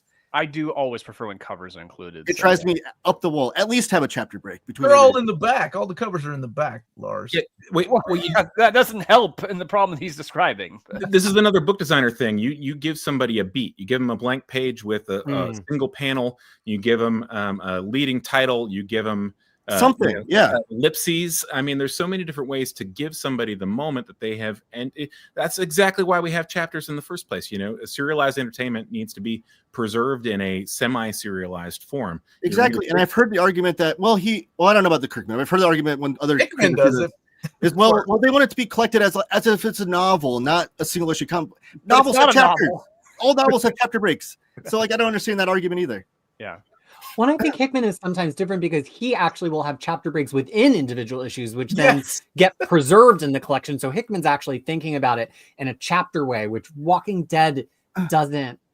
It should. Like Kirkman writes in chapters, absolutely, every book that he ever writes. So it is a little weird to experience and collect. Exactly. But I will say, while we're on the topic of Hickman real fast, one thing that drives me nuts is he doesn't acknowledge the fact that credits are now on the cover of an issue. So when you don't have the cover between a chapter, you don't have any credits for that issue. So you don't know who the heck worked on that issue with him unless you go back to the table of contents or whatever. So that drives me nuts too. And you know, I think that the non-chapter thing is even more important in a book like Walking Dead, where the plot itself can feel sometimes like you're kind of groping towards something that you don't really know where it is, and sometimes you really don't know where it is, and you get about 100 pages in, and you're like, well, are we really going somewhere? And that feeling is heightened by not having these sort of road markers to let you know how far you traveled. We put chapter breaks. We put chapter breaks in ours. Oh. Our You got publishing going? nerd chat. I'm still going. I want to talk more about this. We put chapter breaks because, but not covers, because basically we want the reader to know that this is a new chapter. But I don't want them to, like, when you're selling a book, you're selling it with the cover. It's about bringing someone in. It's about like causing an expectation. But in a collector edition, I don't want them to necessarily have an expectation of what's happening. I just want them to know, like, this is where it starts. This is where it stops. So we do chapter breaks with titles and then covers at the end. That's an incredible point. I never thought about it that way, because I always say for collector editions I want the covers because I want it to be as if someone bound all the single issues together. That's the experience that I want as a reader. But I never thought about it, because the cover is like a preview of what that issue is, so I can see that. But as long as you have a chapter break, that's the only that's my small. I just want a chapter break. Yeah. Well, but sometimes for me, sometimes the covers are part of the experience. And ripping them out doesn't improve things. It just changes your experience, and always for the better. And sometimes, you know, it's an opportunity for the interior artist to shine, or sometimes you bring in a guest artist. Like in Legion of Superheroes, when Steve Lytle wasn't drawing the interiors, he was doing the covers. And that's part of the experience, is those tremendous covers. So I think deleting them is truly a loss, but that's just me. Yeah, I mean, there's a lot of series like that, too, like Doom Patrol. Morrison's run Doom Patrol when they had the great covers there by Boland and such. Hellblazer's another series that had great covers that was kind of part of the experience that wasn't the interiors necessarily. So I can see both arguments. I just want a chapter break. That's all I'm asking for. I don't think it's a big ask. Can I interrupt and make fun of Lars now? Are we done talking about chapter break? You don't know, Sean might still be going. I don't know. Sean's still going. I'm so sorry. Go ahead. No. It's still Sean. Go ahead, Sean. Let me talk about paper some more, guys. No, just get a little smaller, guys. Just a little smaller and a little bit, some uncoated stuff. Can you talk about dot matrix printing? Go ahead. I can. I did it for like 2 hours on Cartoonist Kayfabe, and it was the most boring conversation we ever had. 12 people loved it. Did you want to say anything else about Lars' picks, Sean? No. Okay. Sorry, I'm keeping you here, Omar. No. It's okay. Lars, you glorious bastard. You beautiful son of a basic bitch. You always play it safe with your picks, and I love that about you. But I'm just a Roman emperor giving the people what they want. If that's the way you see yourself, more power to you. Yeah, I think this goes back to I may not like this, but it definitely needs to be on an evergreen for The Walking Dead. I'm not sure about American Vampire. If I had to pick one vampire book, I already know my choice. Hellblazer, that is the best Hellblazer story for me, and maybe a lot of other people. It's how you get people hooked on Hellblazer, but it's also, after the I love Hellblazer so much that even my least favorite Hellblazer run is still better than a lot of comics. But which is your least favorite? Oh man, I don't know. Maybe Paul Jenkins' run, probably out of the original 300, right? Yeah. Damn. I don't know. This one's gonna be tough. The only one I see maybe not voting for is American Vampire, but it's also a really good choice. And also, as Shannon said, like they can't keep it in stock because, no, they did. They just reprinted it in a DC compact, right? It's in compact right now. Yeah. Yes. And then I think the next way to collect it is in omnibus format because those trades are out of print, which is a genius move from DC. Like, hey, buy this book for $10. Oh, you want to read more? Buy this $125 omnibus if you want to know. I think they did reprint book 1, and I think they they sort of look like they are reprinting the soft The trades? Yeah. Oh, the Yeah, fat collections, yeah. I feel like they did. I personally think we can survive having 2 vampire stories on the list. I am told vampires are quite popular and hot. So, Only if they shine. right. Well, Sparkle. And glisten. Okay. Let's and move on to the and next. glisten. Shannon. Peter, who do you want to go first? Well, let's go down the line. Lars, what are your thoughts on these books by Shannon's picks? Again, I'm falling into the trap that I haven't read the autumnal. I haven't read the I'm gonna mispronounce his name, Junji Ito book. Well, one of the problems here is that I don't read a lot of manga, so the manga picks here, I would have skipped right over them. They might be great. I haven't read them. Witches is odd because I checked it out of the library, and I couldn't quite get there with it. I was kind of bored. Now, maybe I was at fault because I just was at a point in my life that I wasn't focusing hard enough or something, but it really didn't get there for me in a way that other Scott Snyder works have. So, but the other 2 I haven't read. I will briefly chime in on Autumnal because I suspect I might be one of the few people on the stream who has read it. I think everything Shannon said about it was so true. Like, I truly felt like, wow, this is kind of so The Shining-esque. I remember it was towards the top of my poll every week. And I really liked that it kind of did generational horror and that it was a different horror story for the parent than it was for the kids. And it never felt like a kid horror book or an adult horror book. It felt very much in that authentic Stephen King way of like, this is scary for all of them, but scary in a different way because of the age and the family trauma that they're bringing to this situation. And I thought that was actually one of the reasons, like 5 years later, that it still sticks out in my mind. I mean, I read, like 3,000-4,000 comics a year, and I still think about the autumnal. So that is the little pitch I will give for it, since not many of you have read it. Tony, what are your thoughts on these picks? Love all 3 of them. Of course, I'm a big booster of all comics. I come here only to praise. Yeah. The only one I finished, I started Witches and I started the autumnal. I just ordered the autumnal while we were talking, while you guys were talking. Wow. So that I could finish it based on the praise here. Uzumaki is the only one that I've read all the way through. So that's the only one I could speak on with any sort of real authority. But yeah, I trust Shannon implicitly. She has incredible taste in comics. And so I'm going to say all 3 of these. Your book. That's not the only reason. Yeah, I think these are all great books. Go comics. Well, Tony, as somebody who is part of the current American Western comic scene who has read Uzumaki, if people like me who have no concept of manga at all and have never read any Junji Ito, what about it is like a yes and an appealing thing to you? Like, explain to us why it's such a good read for us. I mean, it's like everyone said, like it shows you something. It's what great horror does, where it shows you something that feels familiar to you, and then shows you what's terrifying about it, or just tilts it just slightly, ever so much, so that it takes it from being just like this benign thing to this, horrifying, haunting thing. And that's what he's great at. That's what like great horror does. That's why we like zombies, is because they remind us of how we're all dying. And that, like, when you can find something like that in horror, where you can find a thing where you just take a thing that you see every day. It's a snail, it's a cinnamon roll, and you just go like, well, that's fucked. That's terrifying. I don't like that. Like that's sort of like how you get under skin. It's like a it just becomes something that becomes permanently like anytime I see a spiral like that, I think of the story, and that's how you know that that it's been effective. Sorry, was somebody else chiming in with a comment on that? Oh, I just said it's like a cup of hot chocolate. It's the ultimate comfort read. There's something about it. Agreed. All right, so let's move on down to Taylor. Taylor, what are your thoughts, pros or cons, on this list of 3?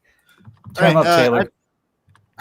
I have to say the autumnal. I can't say that word. I totally sold on it. I haven't read it, but Shannon totally sold me on it. I've got it on my list. I'm going to pick it up for sure. I can tell why she's a retailer and can sell comic books. Those are the kind of retailers we need. We need retailers that can pitch comics to people. Uzumaki was actually my gateway manga. That's the first manga I ever read. It finally unlocked being able to read right to left for me. I don't know why that was such a. I mean, I guess it's a barrier for some people, but it unlocked it for me, and now I've been reading tons of manga ever since. And exactly what Tony said, after reading that, you'll see spirals everywhere, and it will haunt you. One thing I will like to say about Junji Ito, though, is that he is the master of the page turn. The page turn is such a powerful thing in comic book storytelling that I don't think a lot of creators will use to their advantage, but it's one of the few tools that comics have that no other medium has, that the reader has the power in their hands to make that page turn whenever they want to go back and forth. And Junji Ito, those page turns are magnificent. They're the jump scares that you wish you could get when you're reading something. And Uzumaki, exactly, that's the first thing, the revelation I had when I read that. Witches is good. I didn't love it. I love Jock's art, and Matt Hollingsworth's one of the best colorists in all of comics. So I absolutely love that. But the story didn't stick with me for, I don't think it's one of my favorite horror stories ever. But definitely advocating for Uzumaki, and I'm definitely sold on the autumnal. All right, Sean, what do you think about this trio? So I'm going to once again say Witches is now on my list. Colors look insane. I have not read it. And I also have not read the autumnal. I want to take just a little commentary on Uzumaki real quick. This is a really interesting book, but it's also kind of endemic about what was happening when horror was exploding out into serialized form. It really does kind of feel like it extends in a way that horror books wouldn't have prior to that. Specifically the ending sequence, I kind of felt the serialization. Like somebody's like, no, we need a couple more months. You're doing well. Keep it going. He came out of a tradition that didn't have that. So Hibari Publishing was one of the biggest publishers of horror books, and they did standalone books. And the artist knew they had 180 pages. You get in, you get out, you're done. And that's the stuff that he grew up reading, including that page turn thing that Taylor is talking about. That is a hallmark of that type of horror. So he was bathed in this kind of genre that was dying at the time that he was finding success as a serialized book. And I see that both the pluses and minuses in this particular book. You see the extension that was not a problem that those one and done guys had to deal with. But you also see all of the sort of traditions that he's carrying on from that format. Very interesting context. Omar, close us out of this round. What do you think about Shannon's picks? Well, I'm going to let Maddie go first. Oh, I'm sorry. I'm so sorry. I'm so sorry, Maddie. I'm just kidding. It's fine. Okay, so I have not read the autumnal, but every time I've looked at like lists of top horror graphic novels, it seems like this is always on there. And like everybody else, Shannon, I'm interested for sure. So I'll be reading this immediately. Uzumaki, to me, that if you're asking like what is the best Japanese horror manga, this is it. This is the top one. This is the first one I will recommend to anyone. It's a great gateway, and this is the one that got me hooked to always read Junji Ito forever. It's perfectly complete. It's weird, and I remember for me it stood out a lot because I'm a huge Japanese horror fan. But a lot of Japanese horror, especially modern Japanese horror, at least in film, can be very much of a sexual nature and not always in a way that is enjoyable as a reader to participate in. Like No Longer Human, but it's fine. And it's so refreshing to see body horror in a way that still shines in black and white. That's not easy to do. And he does it in a way that is still interesting to read and not like, because I also love horror where it's weird body horror, but sometimes I have to look away. But with Junji Ito, I don't have to do that because it's body horror, but it's like nonsensical. It's weird. It's not in a way a body would move. And so it's fun to read through and see how the art works. And to me, Junji Ito is my comfort read. My old co-host and I always talk about how this is like, I feel like I'm a little blanket with a hot cup of tea, and it's fall and I'm reading Junji Ito. Like that is perfect day for me. Witches, I remember when everybody bought this because it was like $1 at InStockTrades.com like 6 years ago. So I think everyone I know has a copy of Witches. I never really liked Witches. And I don't know if it's like I'm not a Scott Snyder's horror fan. I'm not sure. But it didn't really resonate with me as much as I wanted it to, despite the art being beautiful. But I can understand this being on some people's like top list. All right, Omar. Now we come to you.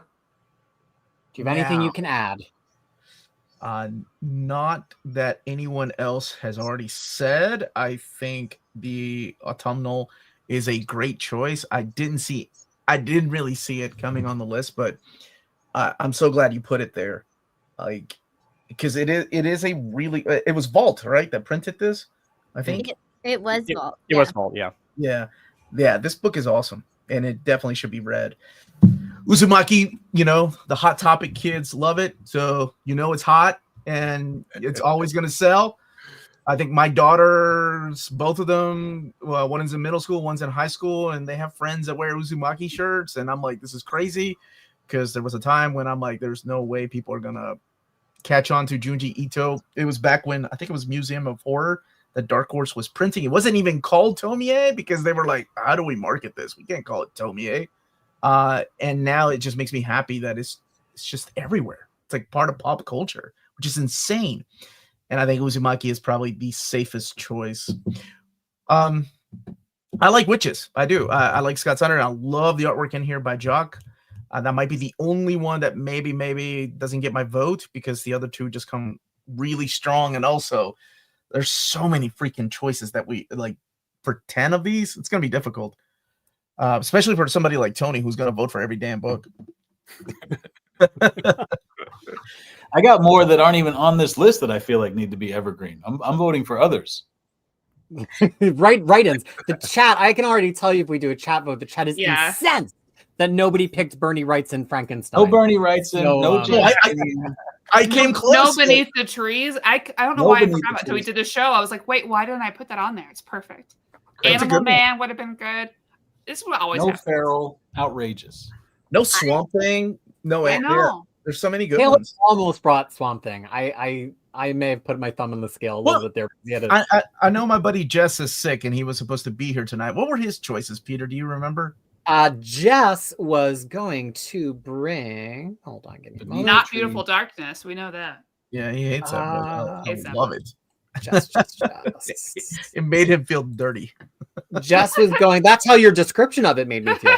She was going to bring Harrow County Ice Cream Man, Infidel, and the Night Eater. So actually, he's very perfect. He would have all wins. All right, so now let's pick apart Tony's picks a little bit. Starting with Lars. I'll be very curious to know if anybody other than me owns or has read Cybernary. I saw that on the back of every single Deathblow comic. Never read it. Didn't know it was real. In fact, thought it was just like Wetworks. Never came out. Right? Wetworks never came out. Did it? It took like 2 years for Wetworks to come out, but it came out. Yeah, I love that they recently at a convention did one of those like name style shirts. They do them for like Friends or things like that. And they do have Portacio's name on it because he was originally going to be the seventh Image founder. And, due to health issues in his family, Wetworks wound up being on Wildstorm, but he was originally the seventh studio. And I like that all the guys in retrospect still think about him that way. But let's talk about the things that are on the screen right now. Lars, have you read any of these three? Do you like the sound of any of these three? Tell us what you're thinking. I haven't read Infidel, so I can't comment on that one. What? What? Lars, come on, Lars. We have to fix that immediately. Live a little, Lars. I feel like I've read Live a Little. Remember who you're saying that to, for God's sake. Jesus Christ. Okay. I did try Deathblow. It wasn't for me. That's not Deathblow, dude. That's Cybernary. Well, yeah, but it's Steve in Gerber. Yeah, okay. I think it was Steve Gerber, right? Yeah, Cybernary also wasn't for me. I haven't read this version of Bram Stoker's Dracula. I am acquainted with Bram Stoker's Dracula. This has got Roy Thomas and Mike Mignola. I'll be interested, and John Nyberg. I'll be interested to hear what the others have to say on it. I mean, I am acquainted with Dracula, and that seems like a pretty great team of creators. So that's the one that I haven't directly read that I might be inclined to vote for, just because it seems like a winner to me. But I'll hear what the others have to say. All right, Shannon, you're up. I was like, that's me. Okay, I have not read Cybernary. However, I have had Tony in my store before, and I know that if there's one person who can find the most obscure book in your your backpack bins and pull it out and tell you the history of that entire book, it is Tony. Tony is like just a little bundle of knowledge for old 90s like Image and before. So I don't know, but I bet it's Tony's also somebody I trust to have, again, off the wall fandom favorite. So Infidel is incredible. What a creepy, like, great ghost story, but also just the fact that I think all stories should say something, and I think Infidel is one of those books where it's, and especially horror, like horror specifically should have a purpose. And I think Infidel is one of those where the allegory and the message of the thing is so perfectly interwoven into the story, and it's done so well that it's such a good book. I absolutely, and there's a reason it also makes a ton of people's lists.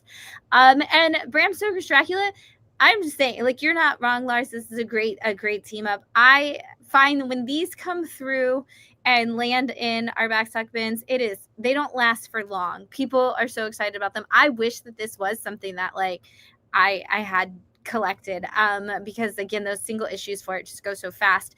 But it is good. It has all of those great movie adaptation feels to it, but also just has like some obviously great art, and Roy Thomas just makes everything kind of feel like a great superhero story, even if it's not. And so getting that treatment on Dracula just works really well.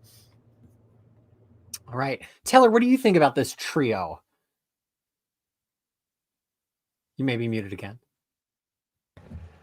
I keep doing that. Sorry. So I've read 2 of the 3 here, and I love the 2 of the 3. I've not read Infidel. I'm making a list here though because I love horror comics. So well, out of left field, does that mean you've read Cybernary? I have read Cybernary. Wow! I absolutely love it. Nick Manabat was such a small encapsulation. He had a short career, unfortunately, but the little bit of he had such a huge implode on or exploding on Image Comics. Like the fact that he sticks in my brain, even though he has such a small career, is a testament of how good he was. Like, again, we talked about Graphomanias like James Stokoe and things, like he was definitely that. I also am a huge fan of Steve Gerber. So you get Steve Gerber writing on there. I'm even though Nick Manabat's art is what you go to for Cybernary, but Steve Gerber's writing is good. He's one of my favorite writers. I've not read Infidel. I do want to, though. It's on my list. And then Mignola's Dracula. I will say, for people wondering, like, Roy Thomas's writing on this is very nonplussed. Like, you don't go to this for the Roy Thomas writing. He does a very direct adaptation of Francis Ford Coppola's movie. But this is exactly what Tony said: the beginning, the birth, the origin of Mike Mignola's full Hellboy style. Like, you saw that a little bit even on his like weird issue of like X-Force that he did, which I absolutely love that issue. You still see that little Mignolaism, but this is where he fully fleshes it out. This is where you read this, especially if you get the black and white edition from IDW, which I think Tony mentioned also. That's the edition I have.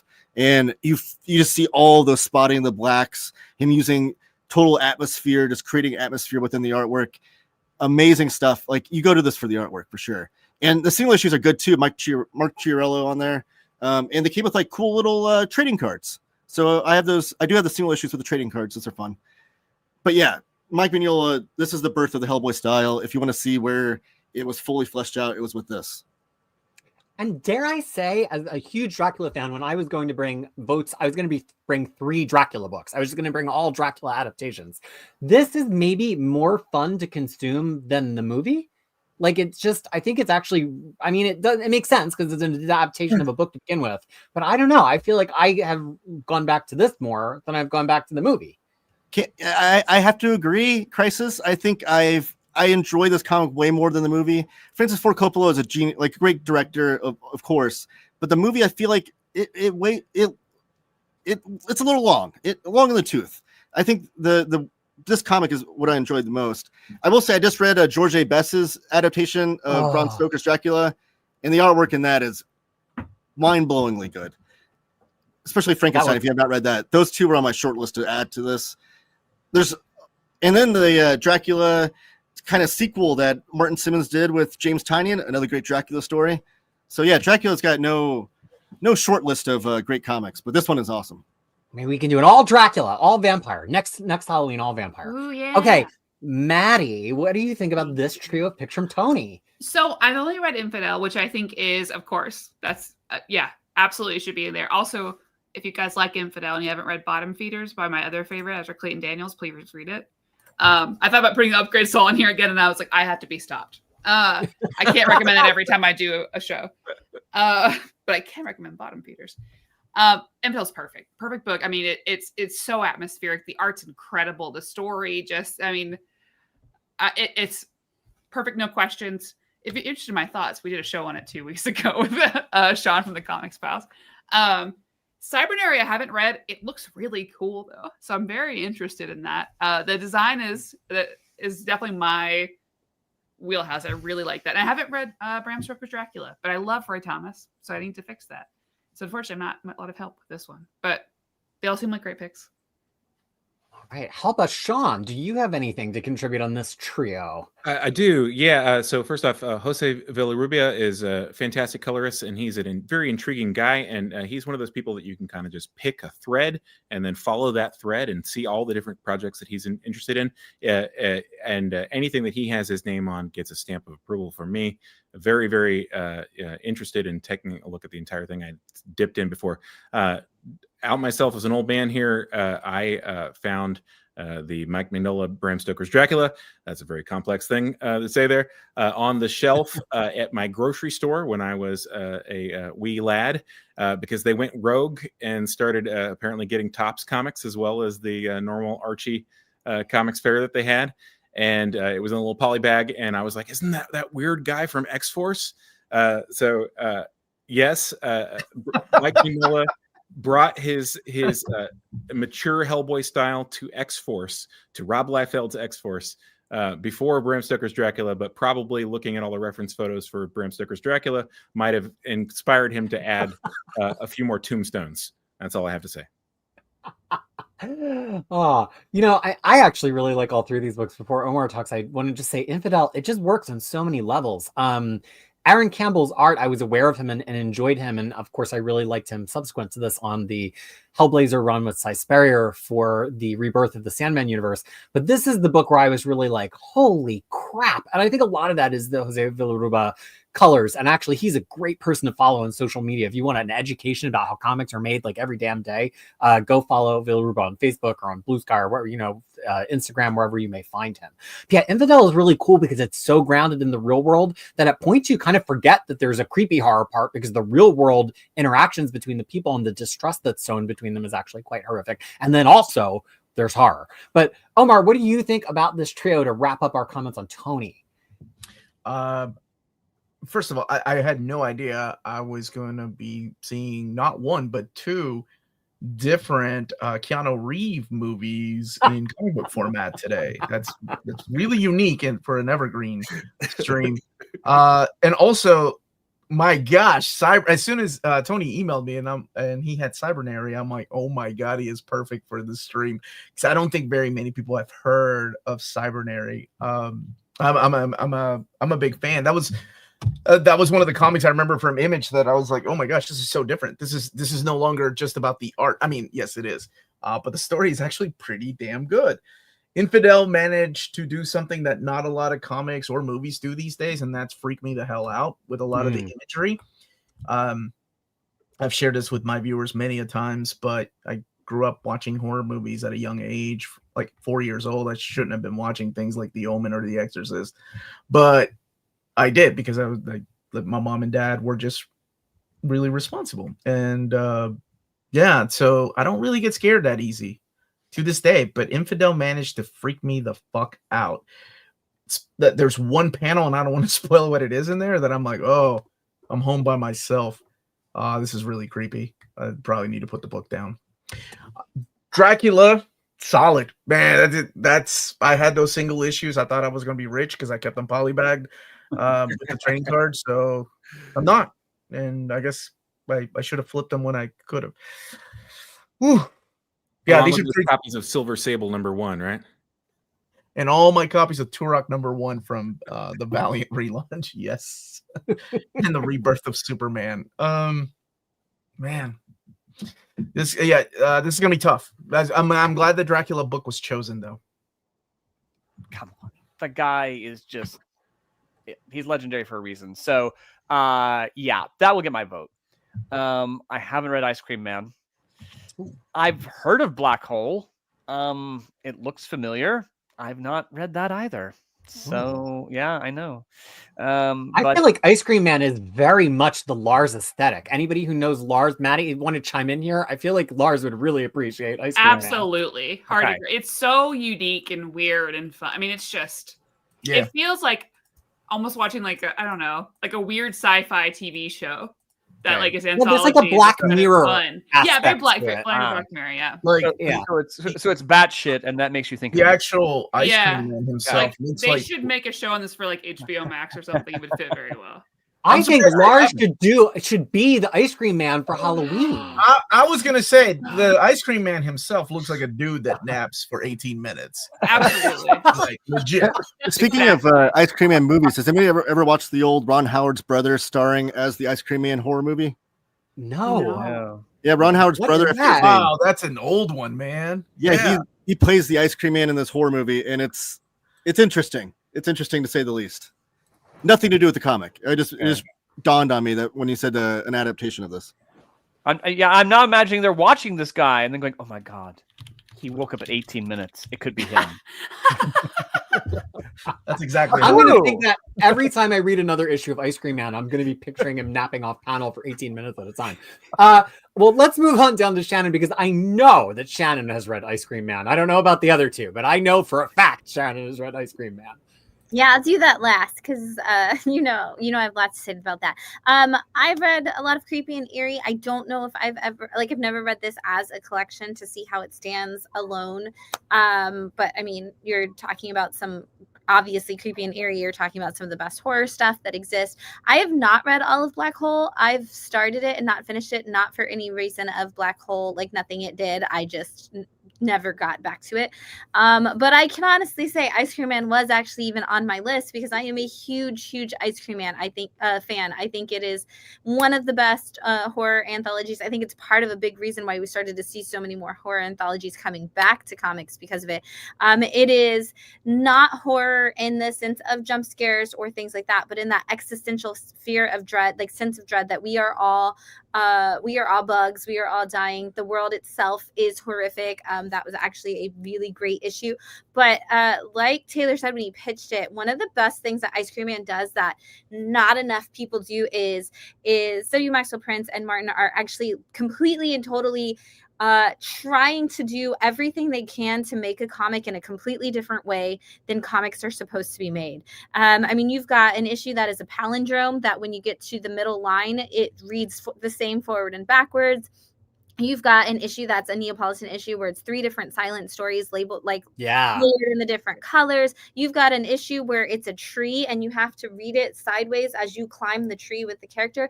And you are next week about to have an entire issue of Ice Cream Man told on a deck of cards. So if you don't know, go out to your local comic shop next week because it is going to not have a second print. It is going to be the only printing of it, and it is going to be an actual 52 card deck, and the entire issue is going to be on the cards, and that's the only way you can read it. They even say in there it's so cool. I'm sorry, I have a question. How are they going to reprint that in a collected edition? I don't know. I heard that they're not going to reprint it in collected edition. You could go to hell, Taylor. Go on, Shannon. I know, that's what they said. Not to ruin your fun, Omar, but I don't think it's actually. I think that the way their solicit reads is that this will be the only printing of it at all, period, because it's. I love this book. You're gonna have to go to a store and get that deck of cards. It's gonna be. It's such a really cool, crazy thing to do, and the fact that they're doing that to try to change it. It's not only just one of the best things we're seeing in horror in the last 5-6 years, but one of the best things we're seeing in the medium. And people understanding and playing with and breaking the rules of the medium. If you didn't read the decomposition or decompression issue, there's 2 issues back and forth about a car accident that happened. And one issue is from one of the car's point of view and everybody in it, and the other is from the other person in the other car. It's 2 issues that work together, and they also explain the concept of decompression and compression in comics at the same time. So good. Seriously, obviously Ice Cream Man is going to make it on my list no matter what when we get to the end. I think something in there you said really resonated for me, which is that not that it invented any of these kinds of storytelling, but I think popularized in the medium right now, the fact that it could get away with some of those tropes and some of those experimental things, I think that opened the way for other people to do it, or to like be excited to do it, or readers to be receptive to it. I see echoes of this in Tom Taylor and Bruno Redondo's Nightwing. I see echoes in this in Denny's Camp's Assorted Crisis Events. I'm not saying that all of them read Ice Cream Man and bit off of it. I just think that it kind of like set the tone for being able to do things visually to match the wild and alternate styles of storytelling. And to hear you put it like that, I'm like, oh gosh, you're right. Like I can draw a line from all of these cool things that are happening in comics right now to an Ice Cream Man issue that came out 3 years before that. Yeah, and I love the experimentation. Like I love any sort of artist or writer that tries to push the medium in any sort of different direction. I would much rather an artist or writer try something like a swing and a miss, a big swing and a miss than to bunt every single time. So even like the palindrome issue, I don't think it worked as well as like they maybe mapped out or intended originally. I think that experimentation, I don't think worked as well. I think that on a second go around, they probably would nail it a little bit better. But again, I just appreciate that they swung on that one and they tried to really nail it. But the Neapolitan, all those other issues that you mentioned were brilliant. And I just love any sort of pushing the medium and doing things differently. Absolutely. And also one more, I also see threads of this in Hyde Street from what is that? Ghost Machine. Yeah. All right, so Tony, you've given us all positive takes so far, but since it seems like some people are not familiar with all of these 3 books, tell us why they're so great, if you would be so kind. 3 more winners. What can I say? 3 classics. The Black Hole actually is a classic. Should be on any Evergreen horror comic list. It is entry-level comics. It's like the sort of thing you give to somebody who doesn't even read comics. And if they like horror stories or horror movies, or if they just were like an uncomfortable teenager, it's the sort of thing that will bring somebody in to read comics. It's beautifully drawn. It's weirdly relatable. Like I feel like there's all these different characters. Like the end papers have like these almost like yearbook shots, and at least one of the characters in there you're going to identify with, and hopefully one you definitely don't identify with. But yeah, it's great. Richard Corbin's Creepy Collection. These Creepy Collections rule. I love having like I like something that has everything, but I also like something that just has all the Corbin or all the. I've got the Bernie Wrightson one right here, like something that has all the Wrightson. We were talking about Corbin earlier with the Hellboy. I think this one even more so. Like a lot of people draw stuff that looks scary. I felt like Corbin drew stuff that was scary. Like it, like movies can be scary, but then The Exorcist feels actually evil. Like that's what Corbin felt like to me. Like it shit just felt evil to look at it in a good way, I guess. in a way that you like you could not look away. And Ice Cream Man, I have not read a fucking page of it. I'm a bad Image Comics creator. But I'm going to get that playing card issue, and I'm going to start there because apparently you can just jump in wherever. So I'll start with the playing cards. Omar, you don't have to buy a comic. You can just get a deck of cards. You don't have to get a disgusting floppy comic. I never said disgusting. My wife is. That's what I heard. Yeah, well, my wife is the single issue collector in the house. Oh, she's all right. trying to destroy my channel from the inside out. I don't know what she's And we doing. love her for that and many other reasons. That is messed up. Which of you is the deck of cards collector? Nobody plays cards. Well, I mean, I do a little bit, but I'll tell her. Oh, she loves Ice Cream Man, so she will totally go and get it and be first in line right after work to try to get a copy of these deck of cards. That's crazy. We don't get enough hardcovers of the series, by the way.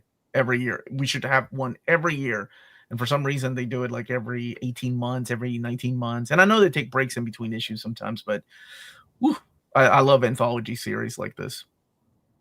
And before we move down to Maddie, I want to point out that for those of you who want to get in on being the cool kids early, just this week, Netflix gave a straight-to-series order to an adaptation of Black Hole by the director Jane Schoenbrunn, who I believe just did By the TV Glow, that everybody's like a big fan I of. saw the TV Glow movie. Yes, that's the one I'm trying to talk about.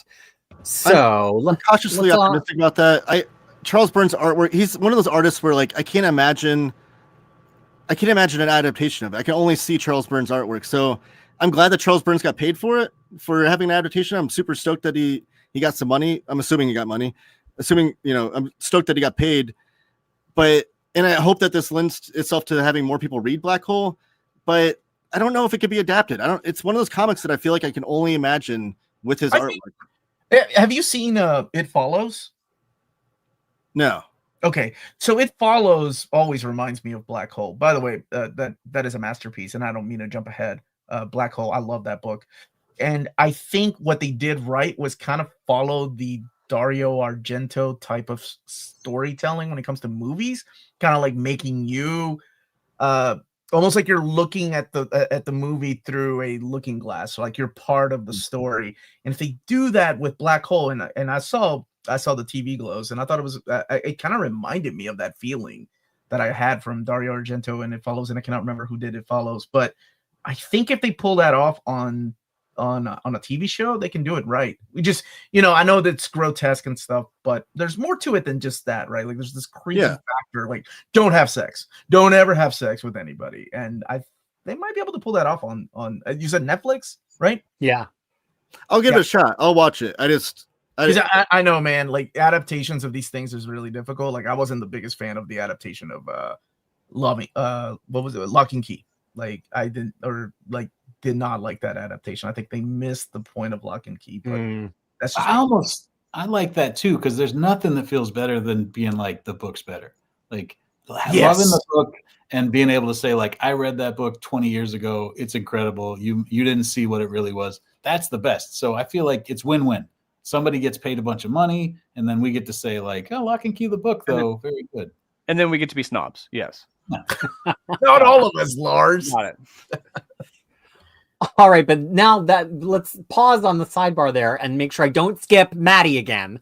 So Maddie, what do you have to say about these 3 picks from Taylor?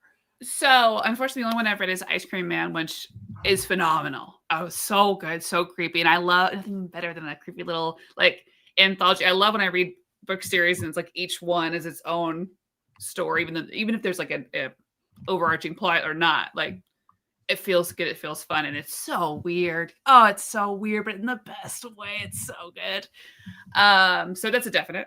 I haven't read Black Hole, but it's another one of those that like when I was talking about Autumnal, I always see it on lists. It's like one of those I'm like, oh yeah, one of these Octobers, I'll save it for when I have like for my 4 shows in October or whatever. So obviously I need to bump that up. Let's just continue Spooky October for like 4 more months. That's fine with me. And I haven't read any of the Creepy Presents, but I know, I know Richard Corbin's art. Like I'm interested. So that's not very helpful, but Ice Cream Man is a big old yes. All right, now let's head down to Sean. Unfortunately, I have not read Ice Cream Man, so I'm going to be Maddie's inverse here. But I'm definitely going to pick it up based on the recommendations here. So nice work. You're hitting the wallet here. I think Black Hole is by definition a perennial. This is the type of book that everybody needs to stock. If you're a retailer, you have it in your shop. If you are a collector, at least check it out. Be interested in it. It's an amazing piece of work and does a great job of embodying the feeling of danger in adulthood and transformation that happens when you are a young adult. Richard Corbin's a genius, but I don't know if that means that I should have a horror collection of his stuff. Sorry, Taylor. I think he's an amazing guy, though, and I'm over the moon that the Den collections have been coming out from Dark Horse. So once again, Jose Villarrubia, nice work, dude. Yeah, he actually, I don't know if this was his first work restoring Corbin's artwork, but he did do the restoration on the color pages in this collection. Ah, fantastic. Okay. Yeah, and his color process was amazing, by the way. It's absolutely insane. He did a separate color plate in his house by himself he would photograph basically 4 stages of a drawing in order to make a full color image. This is not a lie. This is a true thing, and it is That is fucking absolutely wild. insane. I believe it because no one was doing color like him back then, and it's still, I don't know, you could achieve that with any sort of digital palette of any kind. His artwork was just one of a kind. I don't know that any other artist has ever been able to achieve anything close to what he did. I don't know, like he's like uncopyable, like I don't know any other, like literally a visionary in the sense that he was drawing all 4 of those plates separately and being able to imagine what they were going to look like when they were combined. I mean, that's just it's not for the faint of heart. Let's put it that way. Yeah, he was a genius artist that had, like, we're blessed that he chose comics. Like, we're blessed that he chose to use the medium of comics to explore his artwork, because he could have been a fine artist doing something, in museums and stuff probably, but he chose comics, and we're grateful for that. Omar, are you grateful for any of these picks?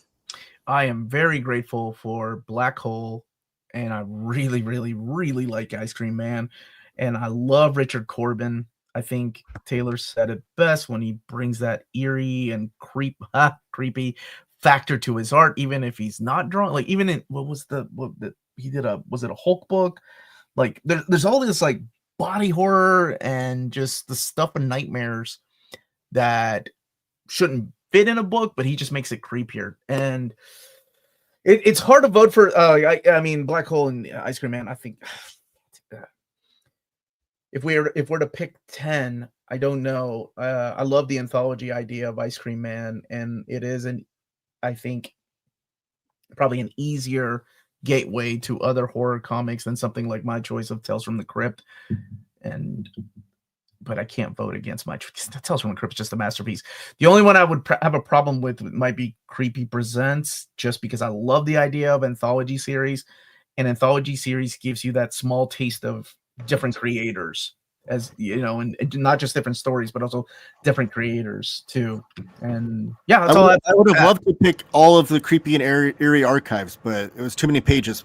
Crisis said, just pick one with like one that has the Corbin art in it, or some of that. I think there were some archives that had both Corbin and Wrightson. I guess I could have gone that route.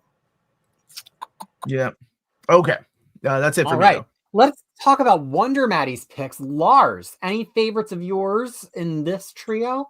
Again, I'm bringing shame on my household that I've not read Nailbiter and I've not read Kursagi Corpse Delivery Service. And yeah, I just haven't read them.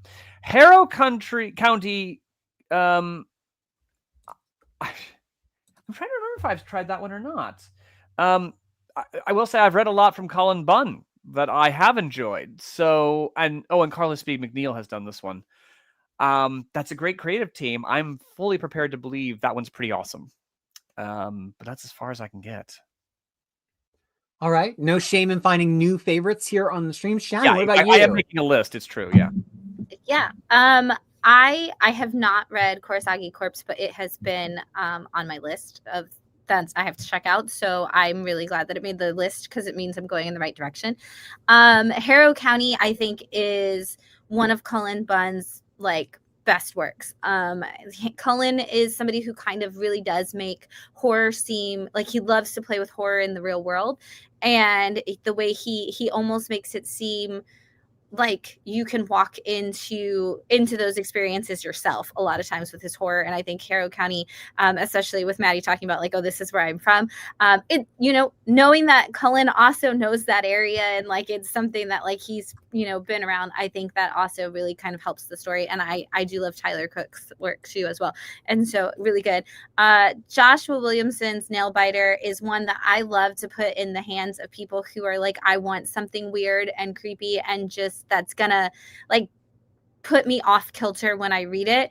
That Nailbiter is one of those that I'm like, have you seen this? Like, just flip through it for a second, and I know that they're gonna walk away with that book in their hand and happy, like to take it home and digest it, no pun intended in any way, shape, or form. But like I definitely think that this is one that it's such a weird, unique like feeling that you get when you read it, that it works really well for horror. All right. Tony, any favorites? Well, I mean, you love all comics, but any particular Of course, I love all favorites three of of these. yours? Yeah. No, I have. I've only read Nailbiter here. While we were talking, I looked up Kurosagi Corpse Delivery Service, and it's very expensive. So I'm hoping there's a new printing on the way. Oh, I got good news for you, Tony. Oh, good news. The omnibus editions are coming back to print because they're finally going to give us that volume 6 that we have been. God, finally! Yeah, I think how long I've been collecting these damn books. Next year, Dark Horse to be like, if it's reprints, I can talk about it. Like whenever like publishers tell me not to say anything, like it's like new books, like yeah. But they're gonna reprint them before the 6th one comes out. Nice. Well, I will definitely check that out. Nailbiter, what I like about it is Josh Williamson is one of the great like superhero writers, and he writes serial killers in this thing the way people like, almost like Bronze Age or Silver Age superheroes, where it's like he gets to create all these different serial killers, and they all have like a different power set and weakness, and sort of like it's sort of like again, like cool entry level horror for some. If they're reading only DC stuff and they know Josh Williamson from writing every DC comic, you can hand them this and be like, this is that guy, and this is like this will bring you into horror comics or hopefully into Image comics, and I like it that way. And then of course Cullen Bunn, Master of the Macabre. I have not read this, but it's always on my list of the top 50 Cullen Bunn books to check out. Prolific. All right, Taylor, do you have anything to say about this trio? Well, I've only read one of them, and it's the Kurosagi Corpse Delivery Service. I read the first volume digitally because just a little tip for anybody that wants to read any manga that Dark Horse publishes is on Hoopla if you have the Hoopla app. Oh, so I read this digitally via Hoopla, and I loved it, and I never went back to it for whatever reason, and this was a good reminder for me to continue on to reading volume 2 through 6. So I appreciate that. Harrow County, the reason why I know, like, it's like a shame I haven't read it. I was going to correct that this year with my 31 Days of Horror Comics on my channel, but you could blame my public library because they didn't have the first omnibus in print or for whatever reason. Like I checked it out and they only had the second one. I was like, I can't just read volume 2. And I like to show physical books off on my channel. So I will correct that one day though. It's totally up my alley, totally my vibe. I know I'll enjoy it. I love Cullen Bunn's writing. I love Tyler Crook's artwork. I would be shocked if I didn't enjoy it. And Nailbiter, kind of the same thing. Joshua Williamson, his Flash run was magnificent. I'm a huge Flash fan. I loved his Flash run. And I know I'll enjoy this because I love horror. I love serial killers. The whole premise of it sounds interesting to me. I just haven't got around to it. So all good picks. I just can't advocate for more than just Kurosagi Corpse Delivery Service. Nailbiter is a rare modern comic that I have read multiple times and I own physically. And folks know I don't buy a lot of physical from 2015 and onward, but I have all of Nailbiter physically, and I love it because it's like part of it is like, okay, we're kind of rooting for the maybe serial killer Dexter style. Then part of it is like, ooh, there's like a darkness in the bad guy that I recognize in myself a little bit, kind of like the dynamic on the Hannibal TV show where like the FBI guy kind of sort of is into the mind of Hannibal. But then also there's this like overarching like, whoa, is there a whole kind of lineage of serial killers, or is there a reason this town has serial killers? And those three things together for me is like really a sweet spot of horror. Like take me into the bad guy, see some darkness, and then also have some kind of like overarching other plot. To me, that makes me like really excited. So since I like that, and since Kurosagi is one of the only manga I've read in my entire life, I am now incredibly excited to finally sit down and read Harrow County, because the other two picks are probably, if I was voting, votes for me. But let's go on down to Sean. Harrow County has its own board game too, so if that helps push the needle, just know it's good enough to have its own board game. I just want you all to know that. Anyways, continue. And there's compendiums now of both Harrow County, all 32 issues, and Nailbiter as well. Sean, what do you think about this trio? I'm not going to have a lot to contribute here because, alas, I have not read fully any of these three, except for, let me put on my publisher hat real quick. Carla Speed McNeil is one of the great living geniuses of comics. Fantastic artist, fantastic writer, fantastic human. I just love Dark Horse. Anytime they can put out more Carly Speed McNeil stuff, I'm on board. Even whatever she contributed to this book, I'm sure is amazing. And Kurosage delivery service, that is some incredible graphic design, and those omnibuses look stellar. So nice work, whoever did that. All right, Omar, take us home on Wonder Maddie's picks. All great choices. I almost put Harrow County on my list because to me, I know it's top 13 best horror comics ever for me. Kurosage Corpse Delivery Service is one of my all-time favorite. I don't even want to call it a guilty pleasure because I think a lot more people know about it now. I remember doing Nailbiter, Old Reader, New Reader many years ago with Maddie. And since then, they've released a compendium. I know the hardcovers are hard to get, but there is a compendium that also has the Nailbiter sequel to it. I don't think that sequel ever came out in a hardcover format. So for the people that have been wanting to read it, it's excellent. Plus the artwork, like I love artwork like this, and why I picked Lock and Key too, as well as Beautiful Darkness, because it's got that like cartoony, almost like an anime flair to it that kind of fools you into thinking you're reading something safe, and then bam, no, you're reading about a serial killer that likes to eat certain parts of human bodies. And yeah, these are great choices. I love every one of these. This is, I think, the hardest evergreen that I've ever had to do, because everybody came in with some phenomenal choices, and it's going to be hard to just pick 10. Go ahead, Shannon. I was going to say, I dropped it in the chat, but I just want everybody to know, if you're interested in Nailbiter, it is an image first. So that's a $1 entry point for issue 1 if you're looking to get into it right now. So if you don't know if you want to buy the whole book, go out to a comic book store and get that image first of it so you can check it out. Gotta love that. $1 comics make it very easy to sample. So let's go back up to Lars. Lars, surely you read From Hell, no? Not only have I read From Hell, I have here the From Hell Master Edition. Ooh, look at you, you snooty bastard! Signed and remarked with a cute little Dr. Gull. He's adorable. By Eddie Campbell. This is the colorized version. I think it probably does work a little better in black and white, but I was at C2E2 and there was Eddie, so I was sure to get this. Yeah, From Hell was on my list, because it is, honest to heaven, the only comic that made me lose sleep for about 3 or 4 nights. About 3 or 4 nights, I could not sleep, and the reason is because I don't think this gives anything away. It is about the Jack the Ripper murders and the 5 canonical murders, acknowledged as Jack the Ripper's victims, got progressively worse. Right. As they went along. The first victim, there was like some hesitation marks and it was kind of clumsy. And then the last one was just an absolute abattoir. I mean, her body was just absolutely taken apart. It was, and there's like a full chapter in here on that. And it was so grotesque. I couldn't sleep. I absolutely could not sleep. There's even little side notes in here that are horrifying. And again, spoilers on something that came out decades ago. There's a bit where there's this couple having sex in Austria, and you're like, okay. And as they finish, they render all these synagogues flowing with rivers of blood. And you're like, what in God's name is going on here? And it takes a while to cogitate. It's 1888, and this is Adolf Hitler being conceived. It's that horrific. So yeah, it is truly about mankind's worst primal instincts in this cloak and veneer of civilization. So yeah, an absolute stunning classic, but so hard to read. And I haven't read the other 2, so that's it. Excellent. All right, Shannon, what about you? Okay, well, I don't feel like anybody needs to say anything else about From Hell, because you just gave us like an absolutely incredible rundown of everything you need to know about that book, with all the eerie feelings included.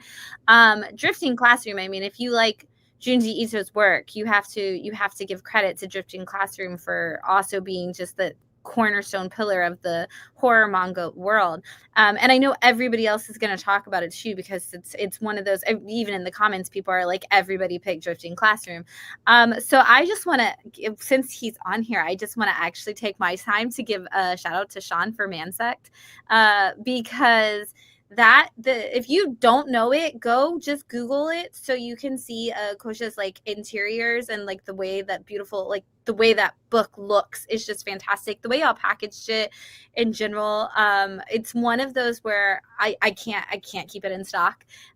People see it on the shelf and they're like, what is this? Oh my God. And then they open it up and it's just like, and it's going home with them at that point. Like once you open that book, it's going home with you. And it's such a fantastic addition to this, and I'm so glad that it's been brought here and translated and put into the hands of English readers, because it's such a great creepy story that just looks absolutely beautiful and belongs in this conversation so much. So yeah. All right, Tony. Yeah, the whole smudge line, by the way, all great. Like truly some of the coolest comics that are coming out these days.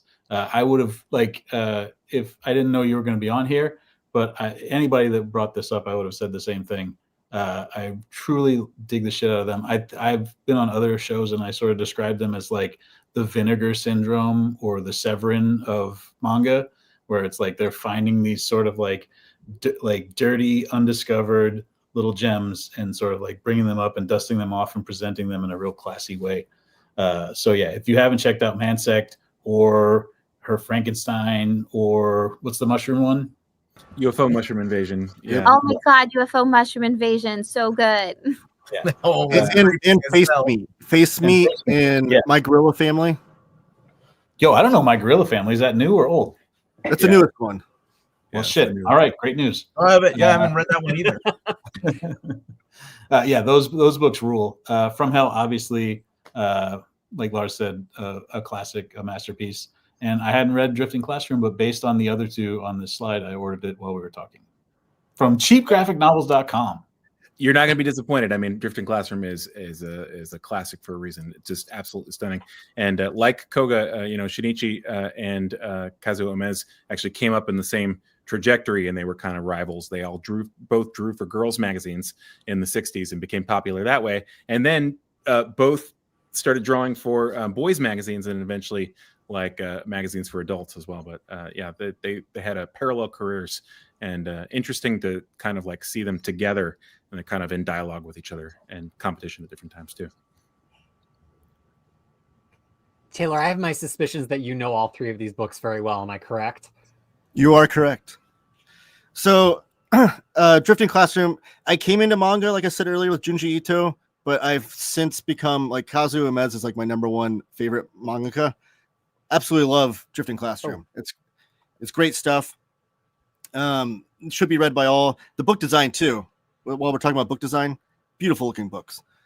What was the middle one? Oh, From Hell. From Hell. It was on my list, and I almost felt guilty that Alan Moore is not on my list, because I feel like Alan Moore is one of the best horror writers in comics ever. I don't think, and he contributed a lot to the horror genre, but I wish he would have almost contributed more, because I think that's where he really sang as a writer. And then Mansect. Smudge is like my favorite thing in comics right now. I just dropped a video earlier today talking about my favorite manga, and I showed off the first 4 volumes. I don't have My Gorilla Family yet, but the first 4 volumes, I've done a few videos on the Smudge imprint. So much good stuff there. I think, Tony, you describing it as the Vinegar Syndrome of like manga or comics is absolutely perfect. It's like these pulpy one and done manga, which is hard to find. Like as a fan of all comics from all places of the earth, I don't have room on my shelves for 100 plus volumes of One Piece, for instance. So I always try to seek out these smaller series of manga, and these one and done pulpy. It's like the pulp paperbacks back in the early 1900s or whatever. It's just such good stuff there, and it's introduced me to so many more mangaka that I had no idea of. The Back Matter by Ryan Holmberg and team, doing the writing biographies and showing off the other works of these manga. It just makes me instantly like, Sean, can you print all these other manga, please? Like I need to see all these other. There's such cool covers. Smudge is amazing. If you're into manga, you're into horror manga, check out the Smudge imprint, please. So love all 3 of these picks. All right, Maddie, any thoughts on these 3 from you? I haven't read any of these, which is weird, actually. You can throw my Japanese degree in the garbage. You have a degree in Japanese? Yeah, I do. I'm a real cool kid. Oh, wow. You are a real cool kid. Because I haven't read Drifting Classroom. This came up a few weeks ago. I was reading The Woods because James was bringing up in the chat like a similar premise. And it's been on my list forever. So I've never read any Kazuo Umezu books, but it's been on my list. Mansect looks so good. And I'm glad that you're on the show, Sean, because like I had not heard about Smudge or Living Line or anything like until you were on here. And this is totally my bag. I was like looking through, I was like, I'm screwed. My wallet's going to be empty. But I had watched Koga's the drama of Echo Azarok, which is a manga they read. So I am aware of him only because I watched that weird show, and like that's the only reason I know anything. But all these sound great. From Hell looks right up my alley too. These are ones I'll probably vote for because I want to buy them because I think Peter and I work similarly. If it's something I'm being convinced to buy, I'll probably vote yes. If you read From Hell, say goodbye to sleep. I hope you don't like sleep. We'll see if it's the same level of what did Eddie Gein done or whatever that book. We'll see how I feel. If it's the same level, it is. I love a book I can read and then I never want to read it again. And I expect that is similar, which means I definitely want to read. I want to read it, and then I never want to read it again. And that's the ultimate criteria, huh? That's I like that. I like when that happens. I like books that are recommended to me with no explanation. I like books that I'm like, yes, never again. All right, Omar, bring us home on Sean's picks. Again, some really amazing choices. I think Lars really nailed what makes From Hell work. Like, yeah, it is creepy for the reason that this shit actually can happen and does happen, right? That's what makes it creepy. Drifting Classroom has that sci-fi element that I really love. Plus, you put a bunch of kids unexpectedly in a different world. Oh my gosh, Mansect I was introduced to because of Living the Line, and I had no idea.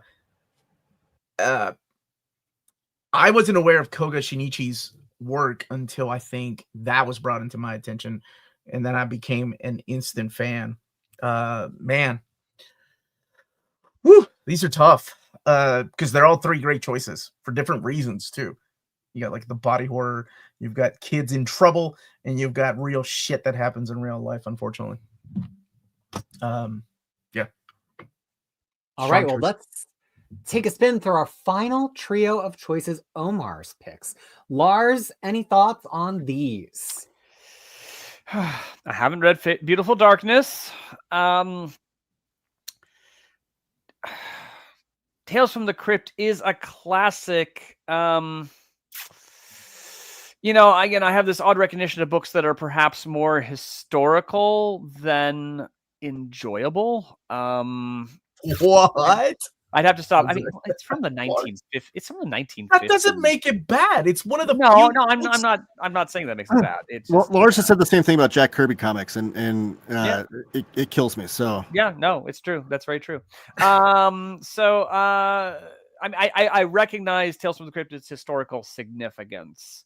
I'd have to grapple whether I'd want to see it on the Evergreen list or not.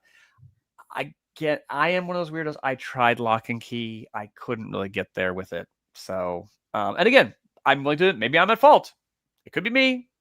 It's always Lars. If you have to ask, is it the art? Always you. That stops you, or is it something else? Because I think for some people, Lock and Key, the art gets them. I mean, that could be. I just wasn't feeling it. My murky memory is that, again, I checked it out of the library. This was quite a few years ago, and I just couldn't get there. Now, maybe it was my time of life, or who knows. I couldn't get there. And then the TV show came out, and friends of mine weren't that enthused about the TV show, so I let it go on by. So it's popular. It's definitely popular. People do like it, but I personally wasn't convinced. So yeah, I'd have to think about that one. What about you, Shannon? Thoughts on this three? Yeah. I also haven't read Beautiful Darkness, but I already ordered it because you said it was a French comic, and I am a sucker for French comics. So I've already ordered it in the time that we've been on this thing. So Lock and Key, I never finished the entire series. I am going to say I read most of the series, and I think I just didn't finish like the last volume of it. It's good. I don't, not like, again, like not one of those, like, this isn't like anything against the book or anything. I don't know that it was horrific enough for me that I like would put it on the list. Like, I don't know if it has enough of all of the elements that I would want in a horror book, but it does have enough of the elements that I think it should be in a horror conversation at the same time, just not necessarily my list. But it does have, you've kind of said a couple of times, like if you're looking for something that feels a little more in line with something, like if you're normally like a big 2 reader and you're into that more mainstream, I do feel like it does feel like it falls into that category. Like, this is a great gateway from a big 2 comic into a horror comic. This is definitely one of those for sure. And you are getting Joe Hill, so you do get a little bit of those Stephen King kind of tension moments and horror moments that will get you into the tropes of horror as you come from that crossover bridge. Like, I definitely think it's a great bridge comic for that reason. And Tales from the Crypt, I feel like you can't talk about horror comics without talking about Tales from the Crypt. I mean, EC in general should be in this conversation. It is the horror, like, it's when you think of horror comics, that's what you think of.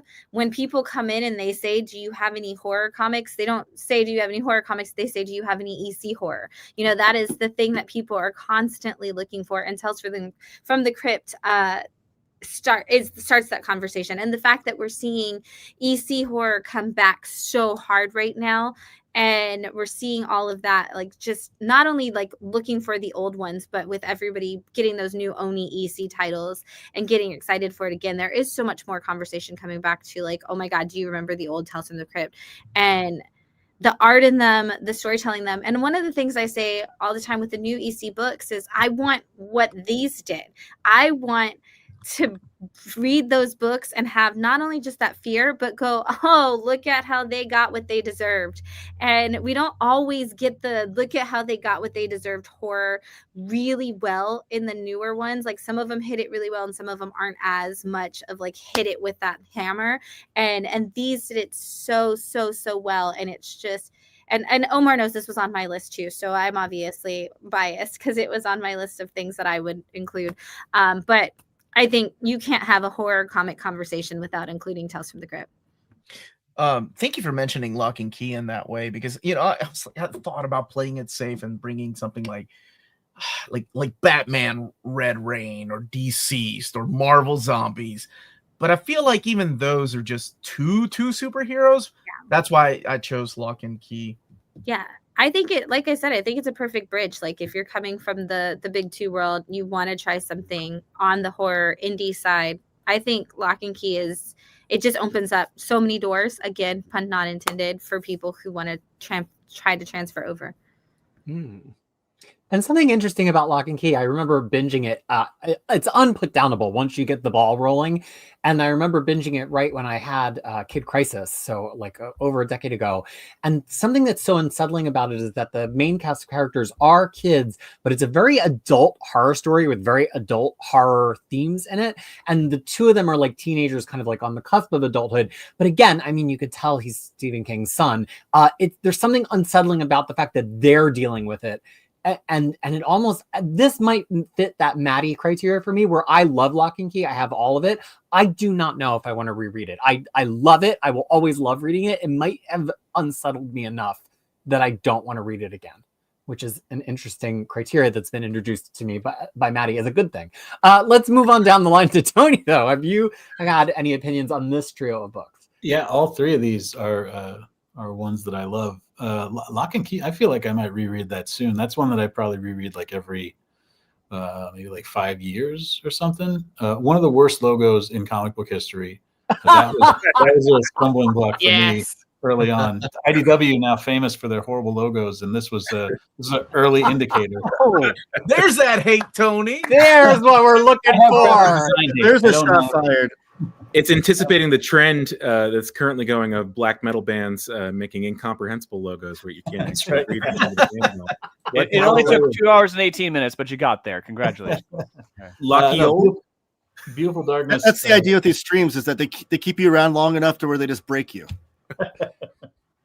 Shannon, when you read Beautiful Darkness, you will start to sell it hand over fist, I think, because it's one of those ones that when you tell people, I have this experience because I sell stray dogs at conventions all the time, and it's one of those ones where when I tell people what the twist is, then I can just sell it to them right away. And Beautiful Darkness is one of those, like, for a certain kind of person, when you say it's about little pixies and they live in the woods and they do pixie things and they live inside the body of a dead girl.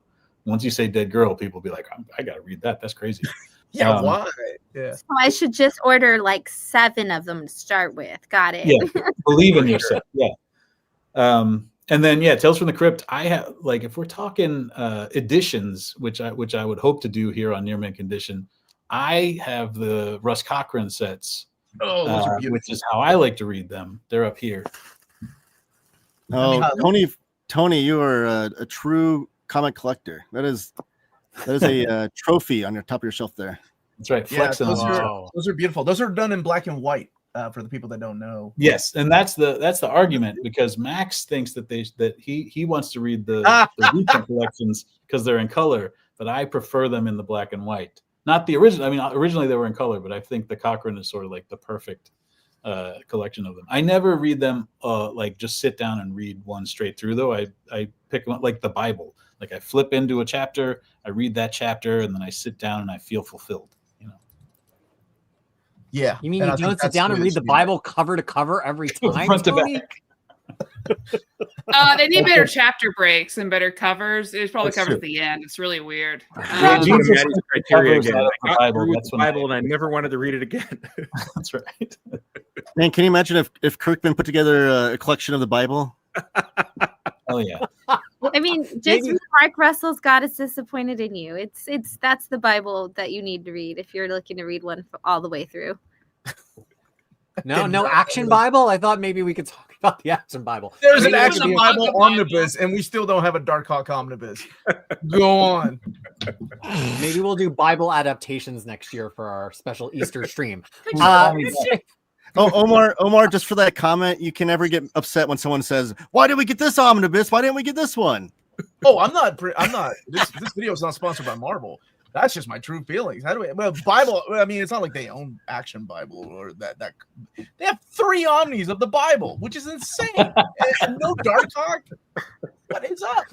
I bet that sells like crazy though at Christian bookstores. It does, and there are people that have asked me if I've read it, and I'm like, nope. And there's a slipcase edition, I think, where all 3 of them are available. Like, and they're big. They're not small. I've read it. If you really do want to do that stream, I can. We're doing old reader, new reader on the Bible graphic novels. Oh, I will ship it to New Zealand and read it. I am serious. Maybe for Christmas we could do a Christmas. My mom stream. can finally watch the show. I don't know. It depends on what we say about the Action Bible. Never mind. I take it back.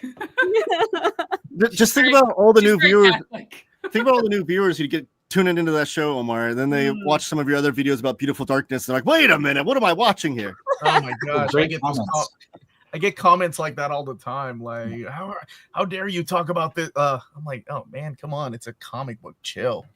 Anyway, fair warning, I'm going to talk about the paper the entire time. Well, Taylor, do you have some real chill things that you can say about these 3 picks from Omar? Well, Beautiful Maybe Darkness, so chill that we shouldn't vote for any of them. I don't know. Beautiful Darkness. The only thing I know about that is some YouTuber poured root beer on it, on his channel. I don't. So I can't. I will not speak ill of him. He's not feeling good. But yeah. No, that truly was my introduction to the book, though, and I value Omnidog's opinions, and I was like, oh, maybe that's not so good. But I will say, Omar, after listening to you talk about it, not just this time, but you've talked about it in the past, I am very much intrigued by that. The concept sounds amazing. I am into weird, surreal horror just like that. So I think it's my vibe. I just need to pick it up. Once you hold it in your hands, you'll take it home. It's a vibe comic too. Like, I think describing it as like the pixie having a big battle is sort of like overselling it a little bit. Like, they're just doing little pixie shit. They're doing things, but they're killing each other, which is phenomenal. But just the idea of living inside of a dead body, it sounds so like surreal and weird, and I need to know what that's about. So I definitely want to read it. Lock and Key, I'm very much a like mood reader. Like, if I need to be in the right mood to read a book, and I tried it one time and I read the first trade, and I just don't think I was in the mood for it. It didn't vibe with me. I do want to try to give it another shot down the road so I don't want to speak ill of that because I think it was just the mood I was in. EC Comics, I am devastated that I didn't find a way to put that on this list. I just immediately assumed there's too many pages. I can't put on this list. Viewers on my channel are probably, I saw some in the chat actually. They're probably like, how did Taylor not have any EC Comics on his list? I have every single volume of like the Fantagraphics artist library, which are in black and white and they're beautiful. I have like the big, huge Taschen edition of Weird Science. Like I love EC Comics with a passion. I should have just done what Omar did. You were very clever with this. So I absolutely will. This would be number one on my list. I think Tales from the Crypt. You have Johnny Craig. You have Graham Ingalls. You have even Wally Wood's horror comics are great. Harvey Kurtzman's horror comics. Sorry, were awesome. Those early in his career before he went to War and Mad. I even have an Alfred E. Newman doll here on my microphone stand. I didn't have any EC Comics representation. It's a travesty, but great pick, Omar. When you're only given 3, though, it is difficult because it's like, do I really? And honestly, for me, I thought surely there's gonna be Black Hole because I wanted to add Black Hole on the list, and several of you brought so many picks that I would have had. So I'm glad that we all came with different picks. Well, then we helped each other out, Omar. I brought Black Hole for you. You brought EC Comics for you. We're simpatico. I got you, baby. I got you. Maddie, say some nice things about me. Omar's the best. He's one of my best friends. There we go. That's how you started. He's a lovely human being, but his taste sucks. Oh, God damn it, Lars, it's not your turn. I love Beautiful Darkness. I almost chose this, but I heard Jess wasn't going to be on, and I was like, I wanted to choose if Jess was going to be on. But no, I love this book. I picked up randomly in a library, and I was like, this is incredible. I love that it's like, it's children's book size, kind of like, so you pick it up, and you're not thinking, oh, what am I walking into? Like, oh, this is cute. Like the art's nice, and then you're like, whoa, and that's great. And as much as my bookshelf hates it, as far as aesthetic purposes, it does feel good to get a really cool comic book that's like a different size. So it's even like the collected edition of it feels cool when you're reading it. It's just incredible. You could take any page of that and it would be beautiful, like wall art, Thank you for holding it up, Tony. Oh, it's so good. Lock and Key, it's one that I've read a few times for the show. I'm gonna read it again. And I remember when I first picked up, I was like, this art is not for me. But then, you get so in the story that you end up loving it by the end. I love those characters. I love where it all goes. It's one that I absolutely think belongs on here because I think it's something that I'll come to again and again. I think it's on a lot of people's list, especially if you're talking about must read horror, or at least thriller supernatural stories. Because I also understand with Shannon, does this fit all of the, if you're thinking about true horror, does this fit all of the boxes or no? And I could see if you're thinking about a certain type of horror, maybe it doesn't. But it does come to mind often when I'm thinking about top 10 horror graphic novels that you would like, or a good spooky October read, right? At the very least. And yeah, the show wasn't great, but the book's good. But that's, true of quite a few of these that have movie or show adaptations. Tales from the Crypt, I haven't read any, which is crazy because I love horror. And I'm not always a bigger fan of older comics, but I like it when it's like this. And I really should. So, but I like the show. Tales from the Crypt. So yeah, the show has adaptations of this and also Haunted Fear and Vault of Horror and some Crime Patrol stories. Yeah, the show adapted from a lot of different EC comics. I love the show too. Plus, it was I was really young and boobies. That was a plus. And now you're older and still. Now I'm older and boobies. I think the Lock and Key art it's an interesting case because he really finds himself on volume 2.5, 3. He's sort of still a little Bigfoot cartoony. You see a lot of Humberto Ramos influence on the early stuff. Or that sort of school, and then by the time he gets to halfway through volume 2, I think he really locks into what the Gabe Rodriguez is, and it sort of looks, for my taste, perfect all the way through after that. It's like when people tell you got to watch the first season or whatever. It's you just got to get through that first one. Yeah, What- absolutely what- agree. 'Cause I think it's a slow burn. Go ahead. No, I'm sorry. When I read the first trade, the artwork was actually what I liked about it. I do like that kind of subversion of having like comedic Bigfoot like art mixed with horror. Like Jack Davis is my favorite horror artist of EC.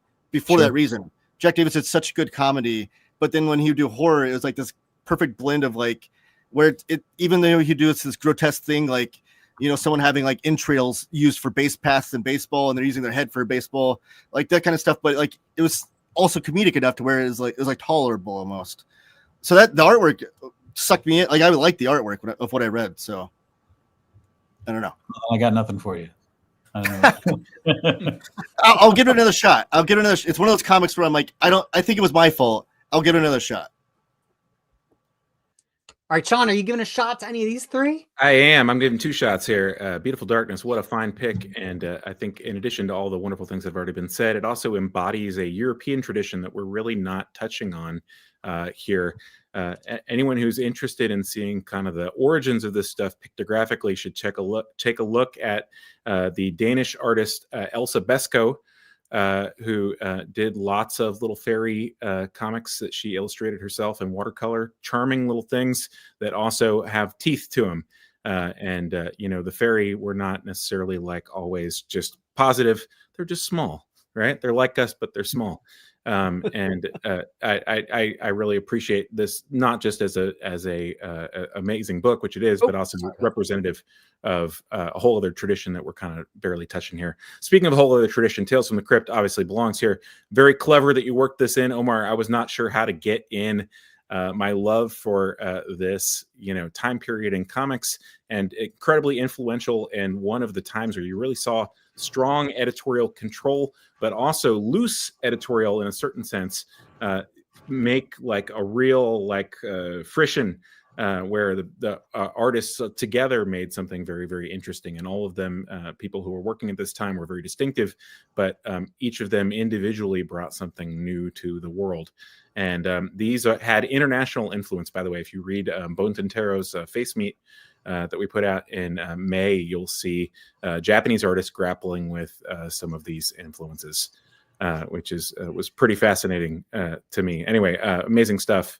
And when Sean, when I read Face Me, the first artist that came to my mind was Graham Ingles. Right. I was like, holy crap! Like, was Graham Ingles an influence for this artist? Because it looks like Graham Ingles.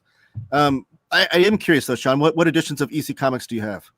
Oh, I mean, the Fantagraphics collections are the ultimate for me. I mean, because I missed out time-wise for the really fine Russ Cochran edition. Me too. They were just totally out of print, and it was like an unknowable, horribly frustrating thing as like a young cartoonist to be like, I saw 10 pages of this Harvey Kurtzman, story, and why can't I get the whole thing? What the hell is this? For something that's been perennially popular, it's not been perennially in print in a way that makes sense. So, crossing our fingers here.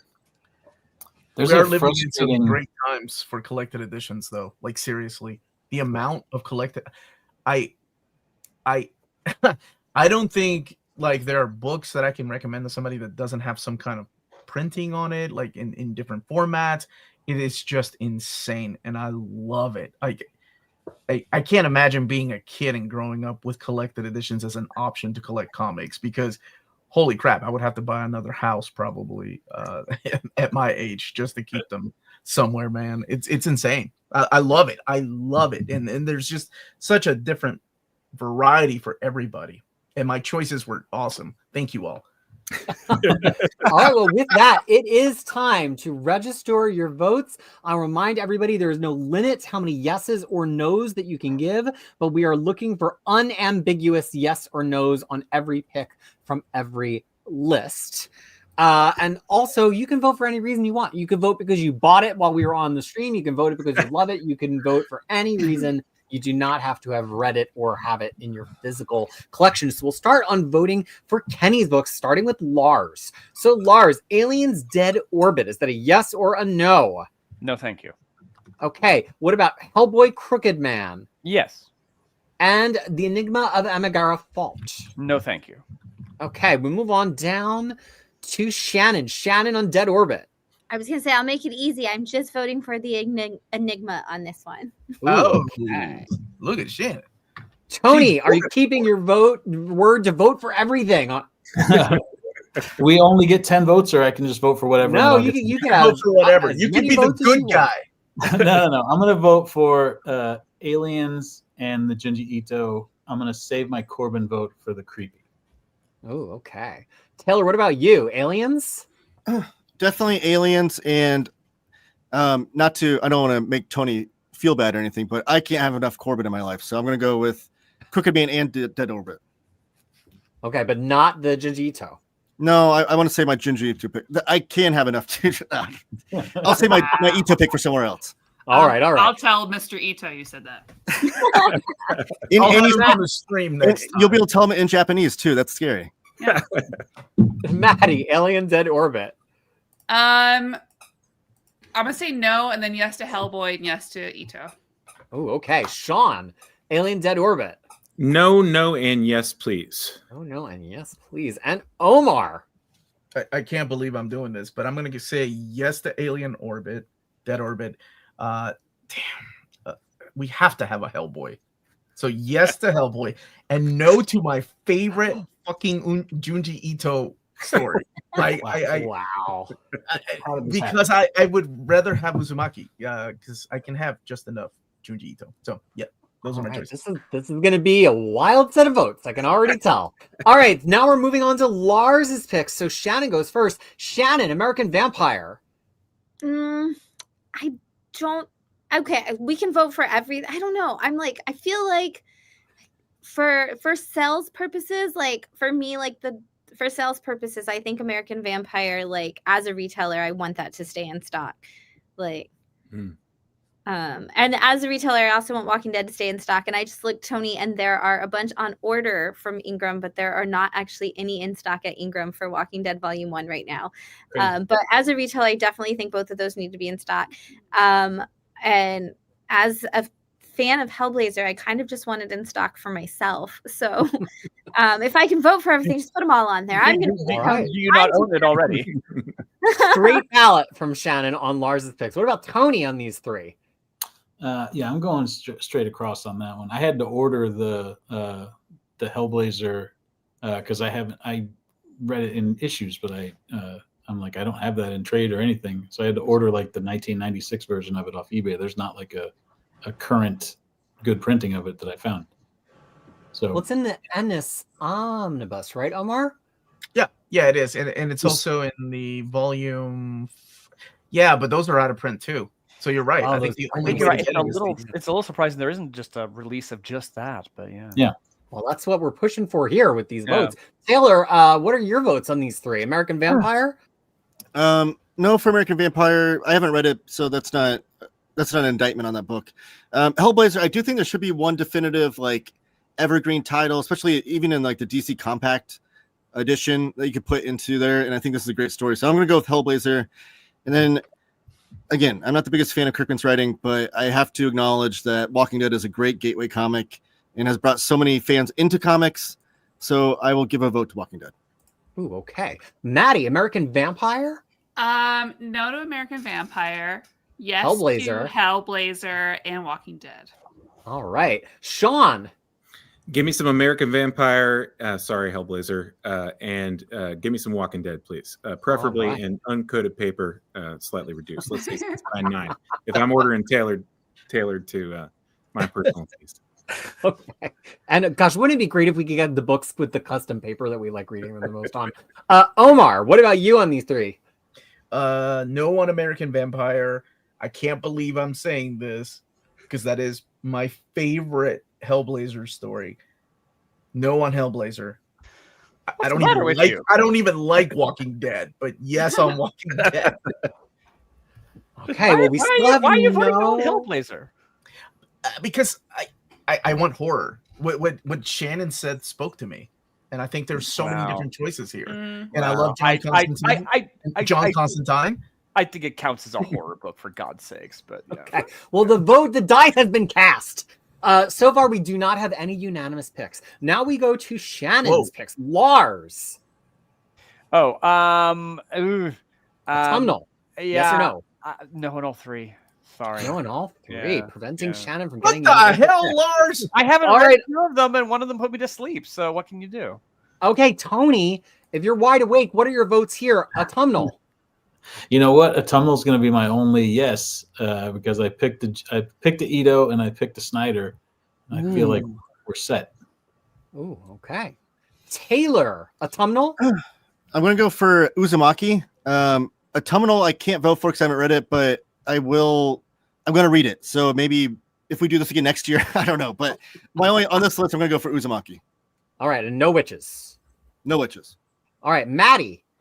I'm going to say yes to Autumnal because I definitely want to read it. I've seen it on a lot of lists.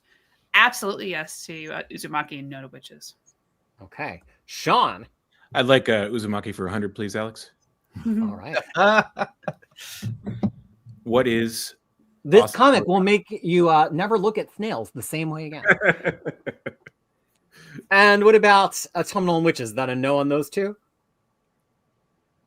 Yes. No. Yes, no. Okay. Omar, Autumnal. Negative. Yes for Autumnal. It's Okay. great. Uzumaki. Yes for the Hot Topic manga. And Witches. Actually, yes, because of the way Shannon pitched it. I was gonna say no, but I kind of like her pitch about having right. Scott Snyder. The guy sells. You're right. All about the pitches. Now we're voting on Tony's picks. Lars, Cybernary. Well, I'll just go yes to Dracula, no to the other two. Oh, okay. Lars has been around the block here a few times. He You knows bet. how this voting goes. Shannon on Cybernary. I'm gonna go with just Infidel, so I'll also make it easy. Okay. Taylor, do you have anything that you can make easy for me? I'm going to go yes on Cybernary because I don't think it's ever been collected properly. And we need a collection, even maybe like with a biography of Nick Manabat and a little preservation of history there, because I'm all about the preservation of comic book history. And then I'm going to go with Dracula. Ooh, okay. But no Infidel. I haven't read it. I will though. Okay. It's on my list. Got it on my list. Just making sure. Don't like any ambiguity. All right, Maddie, what are your three here? Just yes to Infidel for me. Just yes to Infidel. This is going to be some crazy vote tabulation. I'm excited. Okay, Sean, what about you? I'd like a yes for Infidel and Dracula, and I can still smell the polybag in my dreams. Okay. Omar, what about you on these three? No, I respect the man that brings the madness into these Evergreen streams. I love that you brought in Cybernary, so I'm going to go all three across the board. Yes, yes, yes. Omar's got a lot of yeses today. Okay. Two. Now we're moving on to Taylor's picks, starting with Lars. Lars, Black Hole, Richard Corbin, Creepy, and Ice Cream Man. Yes to Richard Corbin, no to the other two, because I haven't read them. Okay. I haven't read them. So Shannon. I'll go opposite of Lars, and I'll go yes to Black Hole and yes to Ice Cream Man. Okay. So have you voted opposite Lars the entire time? Almost. Okay. Tony. I'm going yes Black Hole, yes Corbin, Ice Cream Man, TBD. We'll find out next year. TBD. Stay tuned for After I read the those cards. 2026 horror stream for Tony's vote on that one. All right, Maddie on these three.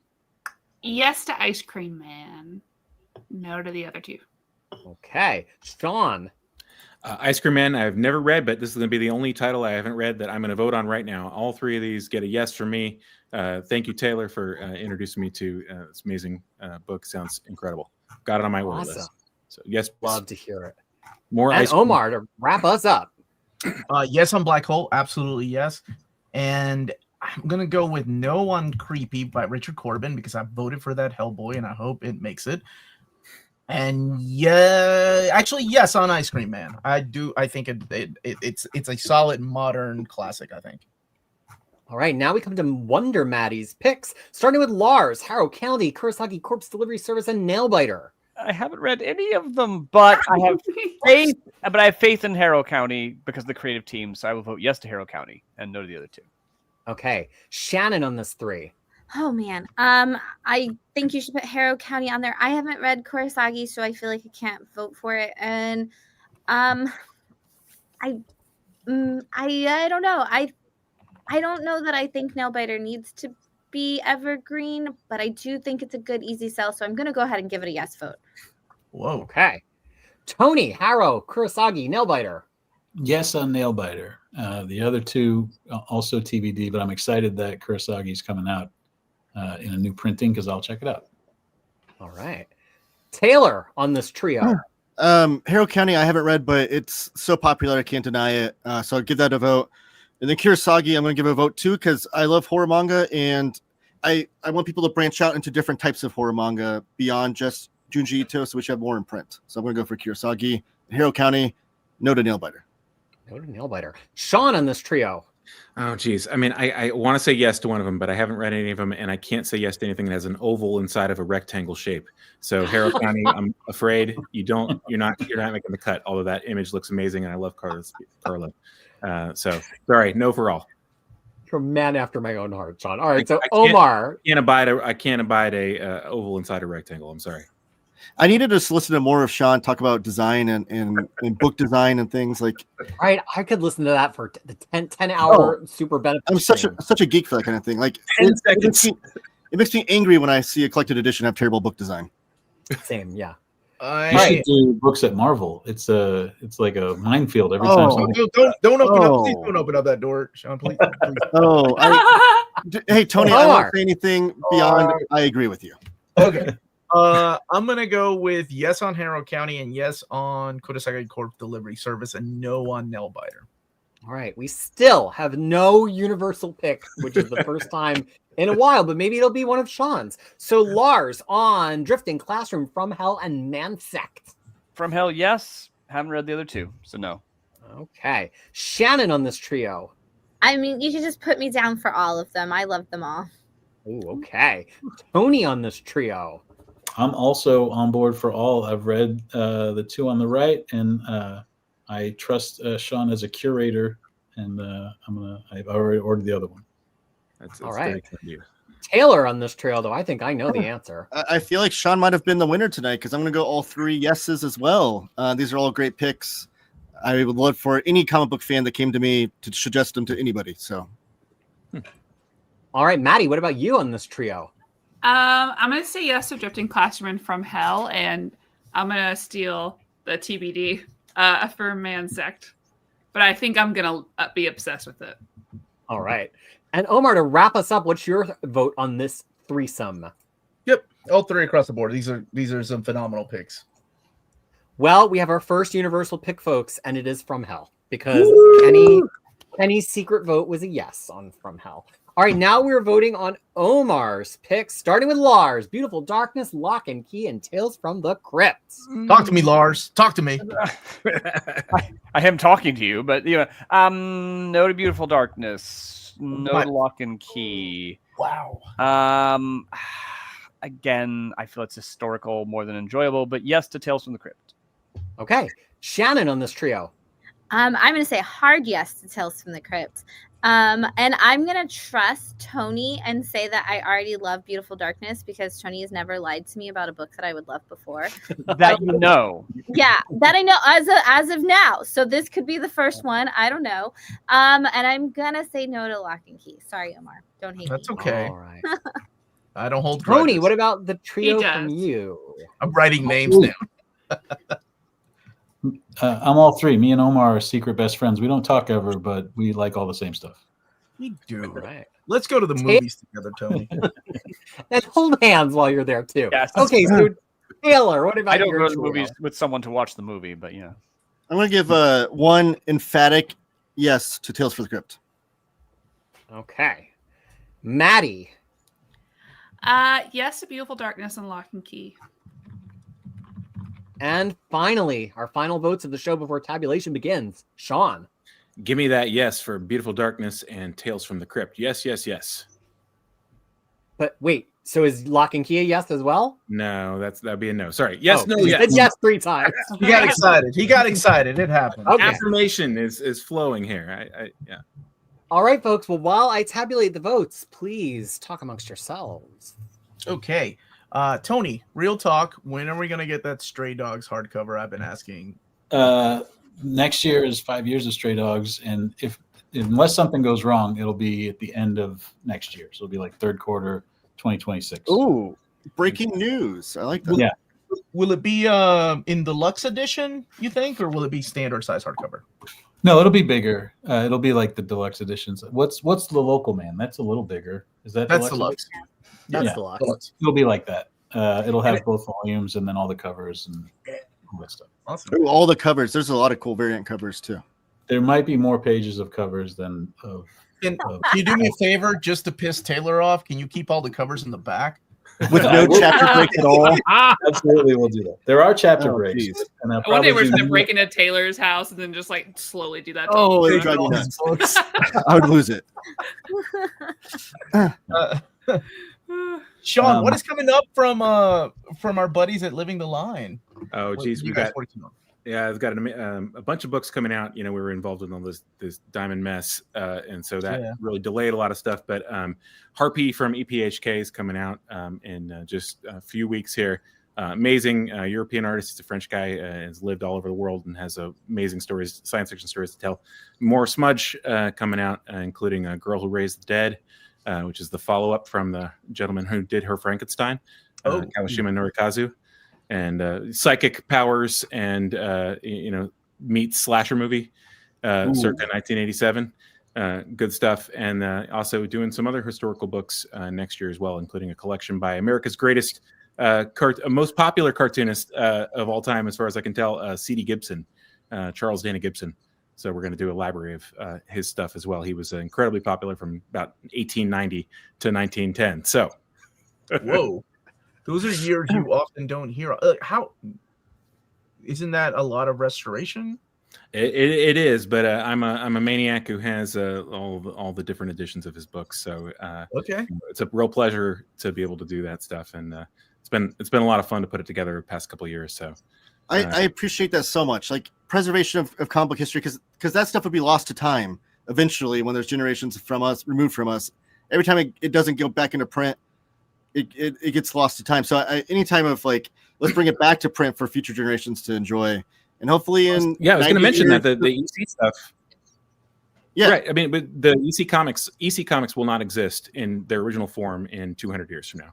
You will not be able to read an EC comic because the actual material way it was printed and everything else. The Fantagraphics collections, the Russ Manning collections, those will still be around for a really long time. People will be able to read those. People will be able to use them to make new digital masters. You know, in a certain way, this new wave of reprinting is a kind of like, we are gifting future generations our nightmares. But for real though, like, and it's super important to the medium.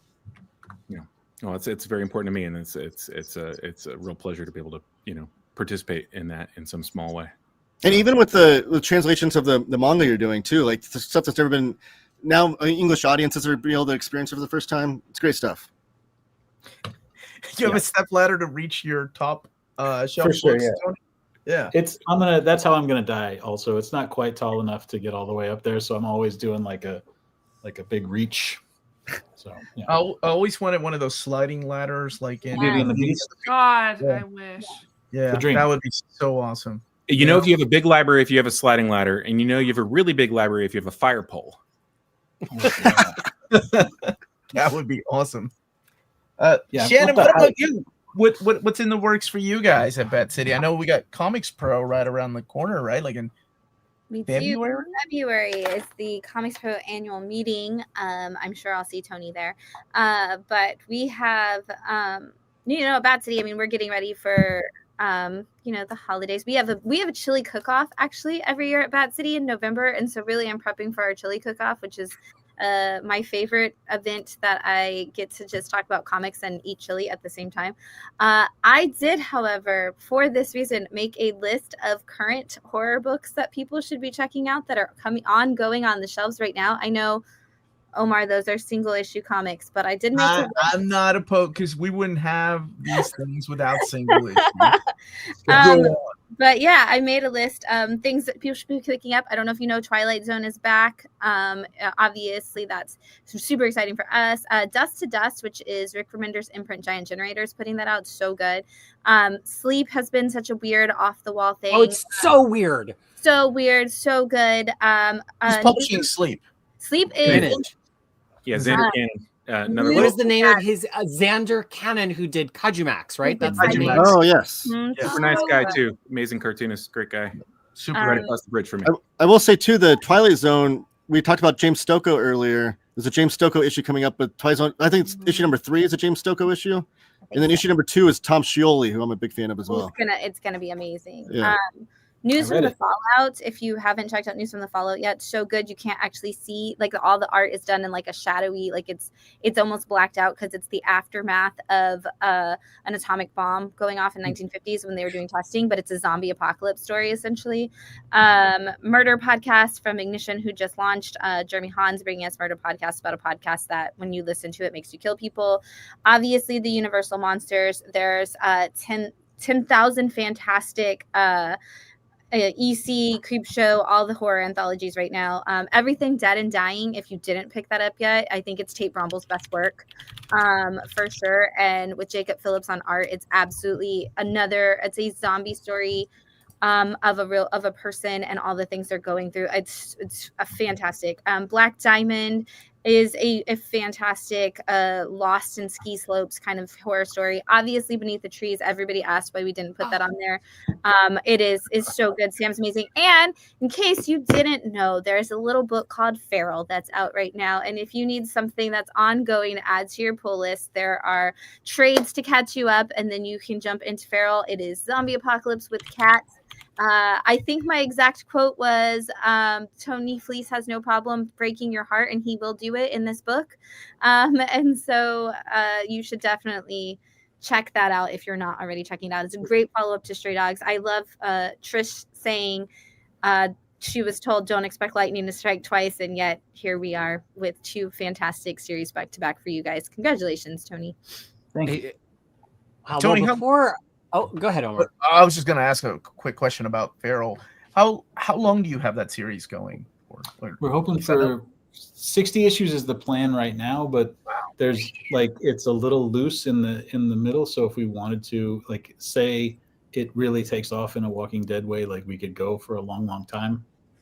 But 60's I want to do my Vertigo run, my 60 issue, 12 volume, epic. Right on. What was the Giant Generator comic again? Dust to Dust. Okay. Yeah. One of my favorite books of the year, actually. And this is why you've got to go subscribe to Shannon's channel, people. She's the only person other than me that I've seen on YouTube who week after week goes through every one of these books and has a complete knowledge of the story, the creators, what the comparables are. Of course she should. She's a retailer. But it's just so fun to hear somebody don't read. Yeah, that don't. It's just so fun to hear somebody talk out loud about these books. I'll throw a couple of other current or recently concluded ones in there. Jump Scare from Dark Horse by Cullen Bunn. It's a horror superhero. Absolutely one of my favorite comics of the year. Danny Luckert, I think, is the artist. Mind-blowing art. Also, Los Monstros from Dark Horse. Oh my God, yes. It's so good. So good. Which is James Robinson, and the art is help me, it's somebody really good. I can't think of the artist off the top of my head.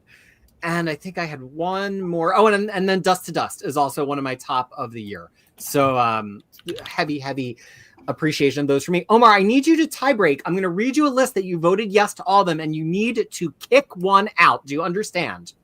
Holy shit. Because we have 11 and you only allow me to put 10 in the top. Embrace your inner dirtbag, Omar. And just embrace your dirtbag, Omar, teenager otherwise, because you're going to switch to a no on one of these. Okay. The list is Uzumaki, close enough, Infidel, Bram Stoker's Dracula, Black Hole, Ice Cream Man, and Drifting Classroom. Who will you be kicking out? Oh, dude. Okay. I love the way you said Uzumaki or whatever you just said. How do you say Uzumaki? Uzumaki. Yeah. Uzumaki. Right, because it's sushi would be maki. I should know that. Okay. We love the way you mangled his name. Shit. Out of all these, damn it. They're all great comics. It doesn't mean we don't like them, but one of them cannot be Evergreen, Omar. Ice Cream Man would be the one out of all of them. I'm sorry. Who was that? Was that Taylor? Sorry, Taylor. Well, I only picked one of yours, Omar, so I guess it's fair. Yeah, It's only fair. Well, it's crazy. There's not a James Tynion book on this list. What would be Thought the about I it, know. but you can't do everything. Yeah. Well, we got I would- Drifting Classroom, which he did in the woods, sort of a James Tynion book in there. by transitive properties? I also thought about bringing just the Mimetic trilogy, like just 3 Tynion books, just to be cheeky, because I do love some James Tynion. All right, Are we well, ready to share? yeah, please share the screen. We have our final 10 picks. Go. Okay, here we go. So the universal voted pick was on from Hell. Awesome. Everybody was from hell, even our departed Kenny, who cast his votes in secret. None of the rest of them got up to everybody picking them, but these all did have the most support from our crew. They are Beautiful Darkness, Bram Stoker's Dracula, Tales from the Crypt, specifically as collected by, what am I trying to say there? Specifically as collected by EC Library Archives, the first Walking Dead arc, Drifting Classroom, Uzumaki, a specific arc of Hellblazer, Infidel, and Black Hole by Charles Burns. You know what? That's not a Good bad list. list at all. Yeah. That's a solid list. Solid list. And that Hellblazer arc, by the way, is issues 41 to 46. Now, the chat vote. What are the choices? Do I give the chat? What was really close? Well, I think you got to throw Ice Cream Man back in since you betrayed it at the last Okay, possible you asked second. me to, you bastard. Okay. It wasn't especially clear cut after that, or it was rather especially clear cut after that. I think the chat was quite offended that we did not have Bernie Wright's and Frankenstein in the list. So I think you probably You just want me to add that? Okay, I'll add it. in the chat vote. Yes. Okay. And then I don't know what other 2 options do you mean- want in there? Chat mentioned Beneath the Trees. Oh, chat did mention Beneath the Trees. I think the chat mentioned Lock and Key too. Just saying. What was that? Okay, Give I'm him gonna a put voice. Ice Cream Man. Bernie Oh, a Wright. lot of people are saying Swamp Thing should be the 4th one. Which Swamp Thing though? Alan Moore. Okay. All right. Omar, do you have the fancy Beneath the Trees? You know what? I was promised they were gonna send me one, but I'm not holding it against them. No, I do not. Man, I'm so stoked Well- for Beneath the Trees being in DCKO. I don't know Oh how my that's all gosh. gonna work together. I That's don't care. so I'm ridiculous. stoked. Okay, I And just Red put Sox, The forget about it. wildest convention announcement of all time. They I were just like, hey put Maddie, we it know you like these things. Here you in go. the chat. If everybody, including you all here, if you want to go and vote, you can go and vote. If you go to the chat, you can go and vote for one of these books. So Hey, Shannon, I want to say we didn't have retailers like you in Florida when I grew up in Florida. So thank you for everything. Like, it's amazing that people get to go to a store where the person is, enthusiastic about it and so knowledgeable and can talk to them about what they like. I mean, that's amazing. Yeah, their shop rules. Oh, thank you, John. Yeah, thank you so much. There's so many great books. And I just don't, and so I learn about even here, you learn about so many books that you wouldn't know about if somebody didn't talk to you about them. So I love talking to people about books. I can talk about books all day. I think it's great, and more people need to be like that. Especially, I can't imagine, I don't know, working at a car lot and not knowing anything about cars. Right. I think you have to be knowledgeable in whatever you're selling. And if you're selling comics, it surprises me that there's so many retailers that don't read. And I get it.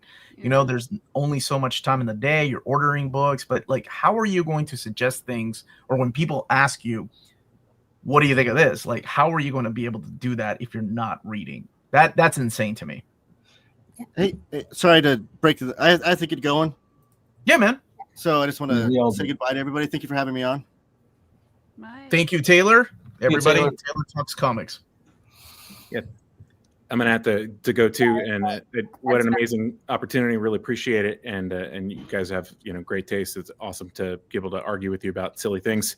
I wanted to shout out to the Sickness by Jenna Cha and Lonnie Nadler as an ongoing series that is just absolutely fantastic. Coming out from Uncivilized Books, they did their first arc and just collected it, and they're starting up arc 2 now. Well worth your horror read. Absolutely. And Sean, thank you so much for being here, buddy. And Everybody go and check out Living the Line. They put out some great books, and they also have a YouTube channel where they break down some. Sorry, I'm covering you up right now. No, that's me. Thank you, James. But yeah, they actually have a YouTube channel where they break down these comics that they talk about and talk about the art and all these crazy things that Sean was mentioning earlier, like the paper stock, which is very, very important when it comes to collected editions. Like you learn a certain amount about certain types of things, and then you get obsessive about those things, and that becomes the thing that you are able to hopefully focus in your work. And I don't like to delude myself that anybody else is interested in the exact things that I think are important, but it's good to follow your taste, and it's been gratifying to be able to do that on a sort of larger scale in terms of looking for the books that I'm interested in for the reasons that I'm interested in. Well, seriously, man, thank you for your time, because I know you're busy, and I can't wait to do this again with you, man. Yeah, like anytime. Really appreciate everything you do, Omar, and what an awesome one. So you all have a great one. Okay, thank you very much, buddy. It's been great to have you. Bye. Okay, I think I am ready to end the poll. You know what? I'll leave it open for one more minute for people that only a third of our viewers right now have voted in the poll. If you're watching right now, open up the YouTube chat window and vote on the poll to have your voice be heard. While we wait for the poll, I want to pitch one more horror comic that I think is it's hard as shit to find, but it's one of my favorites. This is the Rick Geary Victorian Compendium of the Treasury of Victorian Murder. There's a 20th Century Murder one as well. There's like 3 big volumes like this, and they collect these little small murder books that he does. They are like true crime comics. They're very gory, but they're also just sort of like informative. I feel like they came out like 10 years too early. Like if they were coming out now, I think they would be burning up the racks. Like I feel like they would sell like crazy, and sort of like, I mean, I guess the true crime real boom was like a couple years ago, but it felt like they were around, just like they were out of print by the time that happened. If they would have been on store shelves when they were coming out, they're just these little digestible. You take them on the bus with you, and you read a little true crime story. So, who's the publisher of the compendium that you held up, Tony? NBM published them, but I don't know even if they still publish anything. I'm not sure what NBM's up to. It's been at least a year since I've seen, because they do a lot of like comic or graphic novels from overseas that they bring over, and I haven't seen anything from them. But then again, like I don't know what's going on with TKO or Aftershock, right? Like they just kind of don't put things out. Rick Geary's been doing his own stuff. Aftershock is a dodo. Yeah, I kind of figured. Rick Geary's been like kickstarting his own stuff lately and doing like self-publishing it. So I assume he's not doing the stuff there anymore. He's done a couple more murder-ish type books, but not like in this format, which is what he was doing for years, and they're great. Gotcha. I am going to end the voting. Go ahead, Peter. Oh, I was going to say, just while you're ending the voting, since I have the unique opportunity to be on a stream with Tony, who I've tried to not nerd out that hard over. I think I've been. You did a good job. Nerd him on Shannon, but Omar knows how big of a fan I am of all of Tony's comics. Can I just ask you for a second about Uncanny Valley issue number 6? Please. So this is another amazing series, not really horror, from Tony that's about a cartoon world adjacent to the real world. And Uncanny Valley issue number 6 is this audacious history of your real world versus the history of cartooning. Did that come to you in the moment that you knew that Steamboat Willie was going to be public domain? Or did you always have the idea to kind of tell the complete history of cartoons, and that it was just a happy accident that you could use Steamboat Willie as part of that history? Happy accident. That was because I planned that book for, not planned, but I've sort of been writing down notes for it for like 10 more years. And I had no idea Steamboat Willie was coming up. And if you look, Dan Mora did a cover for issue 1 that has a completely different first design, and it was like a tiger. And that's originally what the first was going to be, up until even when we were making covers. And so Steamboat Willie went into the public domain right around that time. In the script and in the pitch, it had said like a Steamboat Willie type. So it was always going to be like that type of character. And then it just happened that we could use the actual guy. And we were almost the first one, if fucking weird ass Eric Larson hadn't done his Steamboat Willie run right before we got to it. Well, they're two very different comics, Tony. Two Yours. interpretations on different ends of the spectrum for sure. Yeah, but All for, right, for folks who haven't read Uncanny Valley, it's a fantastic comic book, and this really took me aback. The issue starts with like kind of a Bible quote. In the beginning, there was light, the world was perfect, and everything placed according to their design. But instead of illustrating a Bible story, you see a projector kick into action, and you see the single panels of a cartoon flowing to make a cartoon live in action on screen. I just thought that was such a cool juxtaposition of a creation myth with the creation of kind of cartoons on film, and I'm obsessed with that issue. So I just had to ask. That's one of my favorites as well. I was very proud of that thing, and that will be out in trade in February for the collected heads, and then hardcover next year too. Ooh! Oh, wait a minute. Breaking news! All right, Omar, you can share the screen again because we have our chat vote. What do we got? Oh, Alan Moore Swamp Thing is the chat vote. Makes sense. So thank you all so much for voting. Yeah, Taylor almost brought it, and I said, "Oh, there's another pick of yours. Nobody's got anything like it." So Taylor vindicated that Swamp Thing also made the list. Okay, he's vindicated. I like that. And that's it. This is it. Take a snapshot, share it with your friends. Go and buy one of these books in case you've never heard of it. The Dracula was the last printing of Dracula through IDW, if I'm not mistaken. Okay. Yes. And there's been a couple of different editions. Tales from the Crypt's a little easier to get nowadays, although it's not the black and white version, but Taylor and Sean are not here, so we can go ahead and advocate for that too. Yeah, it's okay to get the color version. It is widely available through Dark Horse Comics and in trade paperback. And holy shit, it's cheap. It's like $20, I think, for the trades. Might have gone up to $24.95. But some of the best comics that you're ever going to buy. And at this moment, I just want to again thank my wonderful panelists. Look at you, heroes that stuck around for 3 hours. Yeah, thank you all. My dog is over this. She's like, "This is What are we even doing here, Maddie?" Is what she. So really quick, Peter, where can people find you, my friend? You can find me all over the web at Crushing Crisis. That crisis is with a K at crushingcrisis.com. I have guides to collecting over 250 different characters and titles from Marvel, DC, and indie as well. I'll be debuting a brand new one tomorrow for Halloween, and it is an indie comic that I love very much. It is Lady Death in all of her many chromium formats. Also, I'm on YouTube at Crushing Crisis, and it's been such a pleasure to be here with these fine panelists, some of whom I'm meeting for the first time. Lars. Omar. Yes, Lars Pearson, publisher and editor-in-chief of Mad Norwegian Press. We produce a number of Doctor Who guidebooks. Doctor Who, it seems, is coming back. There's going to be a Christmas special next year, followed by there was some intimation of a series after that on the BBC. And with Lance Parkin, I co-write A History, which is the definitive Doctor Who timeline, over 1 million words. Thank you, James. Over 1 million words. The last version is 1.1 million words. Yeah. Shannon, who has become one of my favorite panelists to have on these shows. How are you, and where can people find you? Yeah, you can find me at personally at Small Press Shan on Instagram, and you can find the store on social media at Bat City Comic Books. The show Wind Down Your Weekend airs every Sunday night live on our Facebook at 9 p.m. Eastern, and then it goes up to our YouTube immediately following after that. And you have a TikTok. We don't. I haven't used it in a year. What the hell is James found? James found your TikTok. Okay. Yeah, it still exists, but we don't actually use it. Wonder Maddie, where can people find you, buddy? Sleepy here on Tuesdays, doing Old Reader, New Reader live at 8 p.m. Eastern, except for this coming Tuesday, because I got to do my big girl job and do a presentation at a conference. Okay.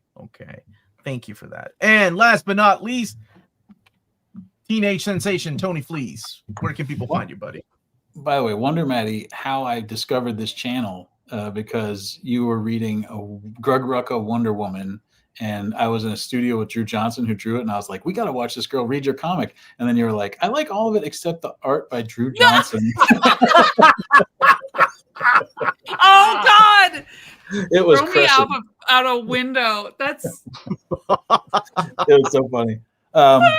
But you can find me in comic stores basically every week. Feral out this week. Last week, Omega Kids from Marvel. Bunch more stuff coming next year. But read Feral if you like horror comics. We make one every month, and it's about cats surviving a rabies/zombie apocalypse. So yeah, you should check that out. Thank you for having me. Dude, it was my absolute pleasure. And I want to thank everybody for watching and tuning in the entire time. You crazy, beautiful people, thank you so much. Smash that like button. And we try to do these once a month. I think next month we might skip and then move on to December to maybe do like Marvel compendiums, perhaps. Something like that is what we've kind of talked about. But we shall see. Thank you all so much. We are out of here. Have a great evening, morning, whenever and wherever you're watching. Thank you all.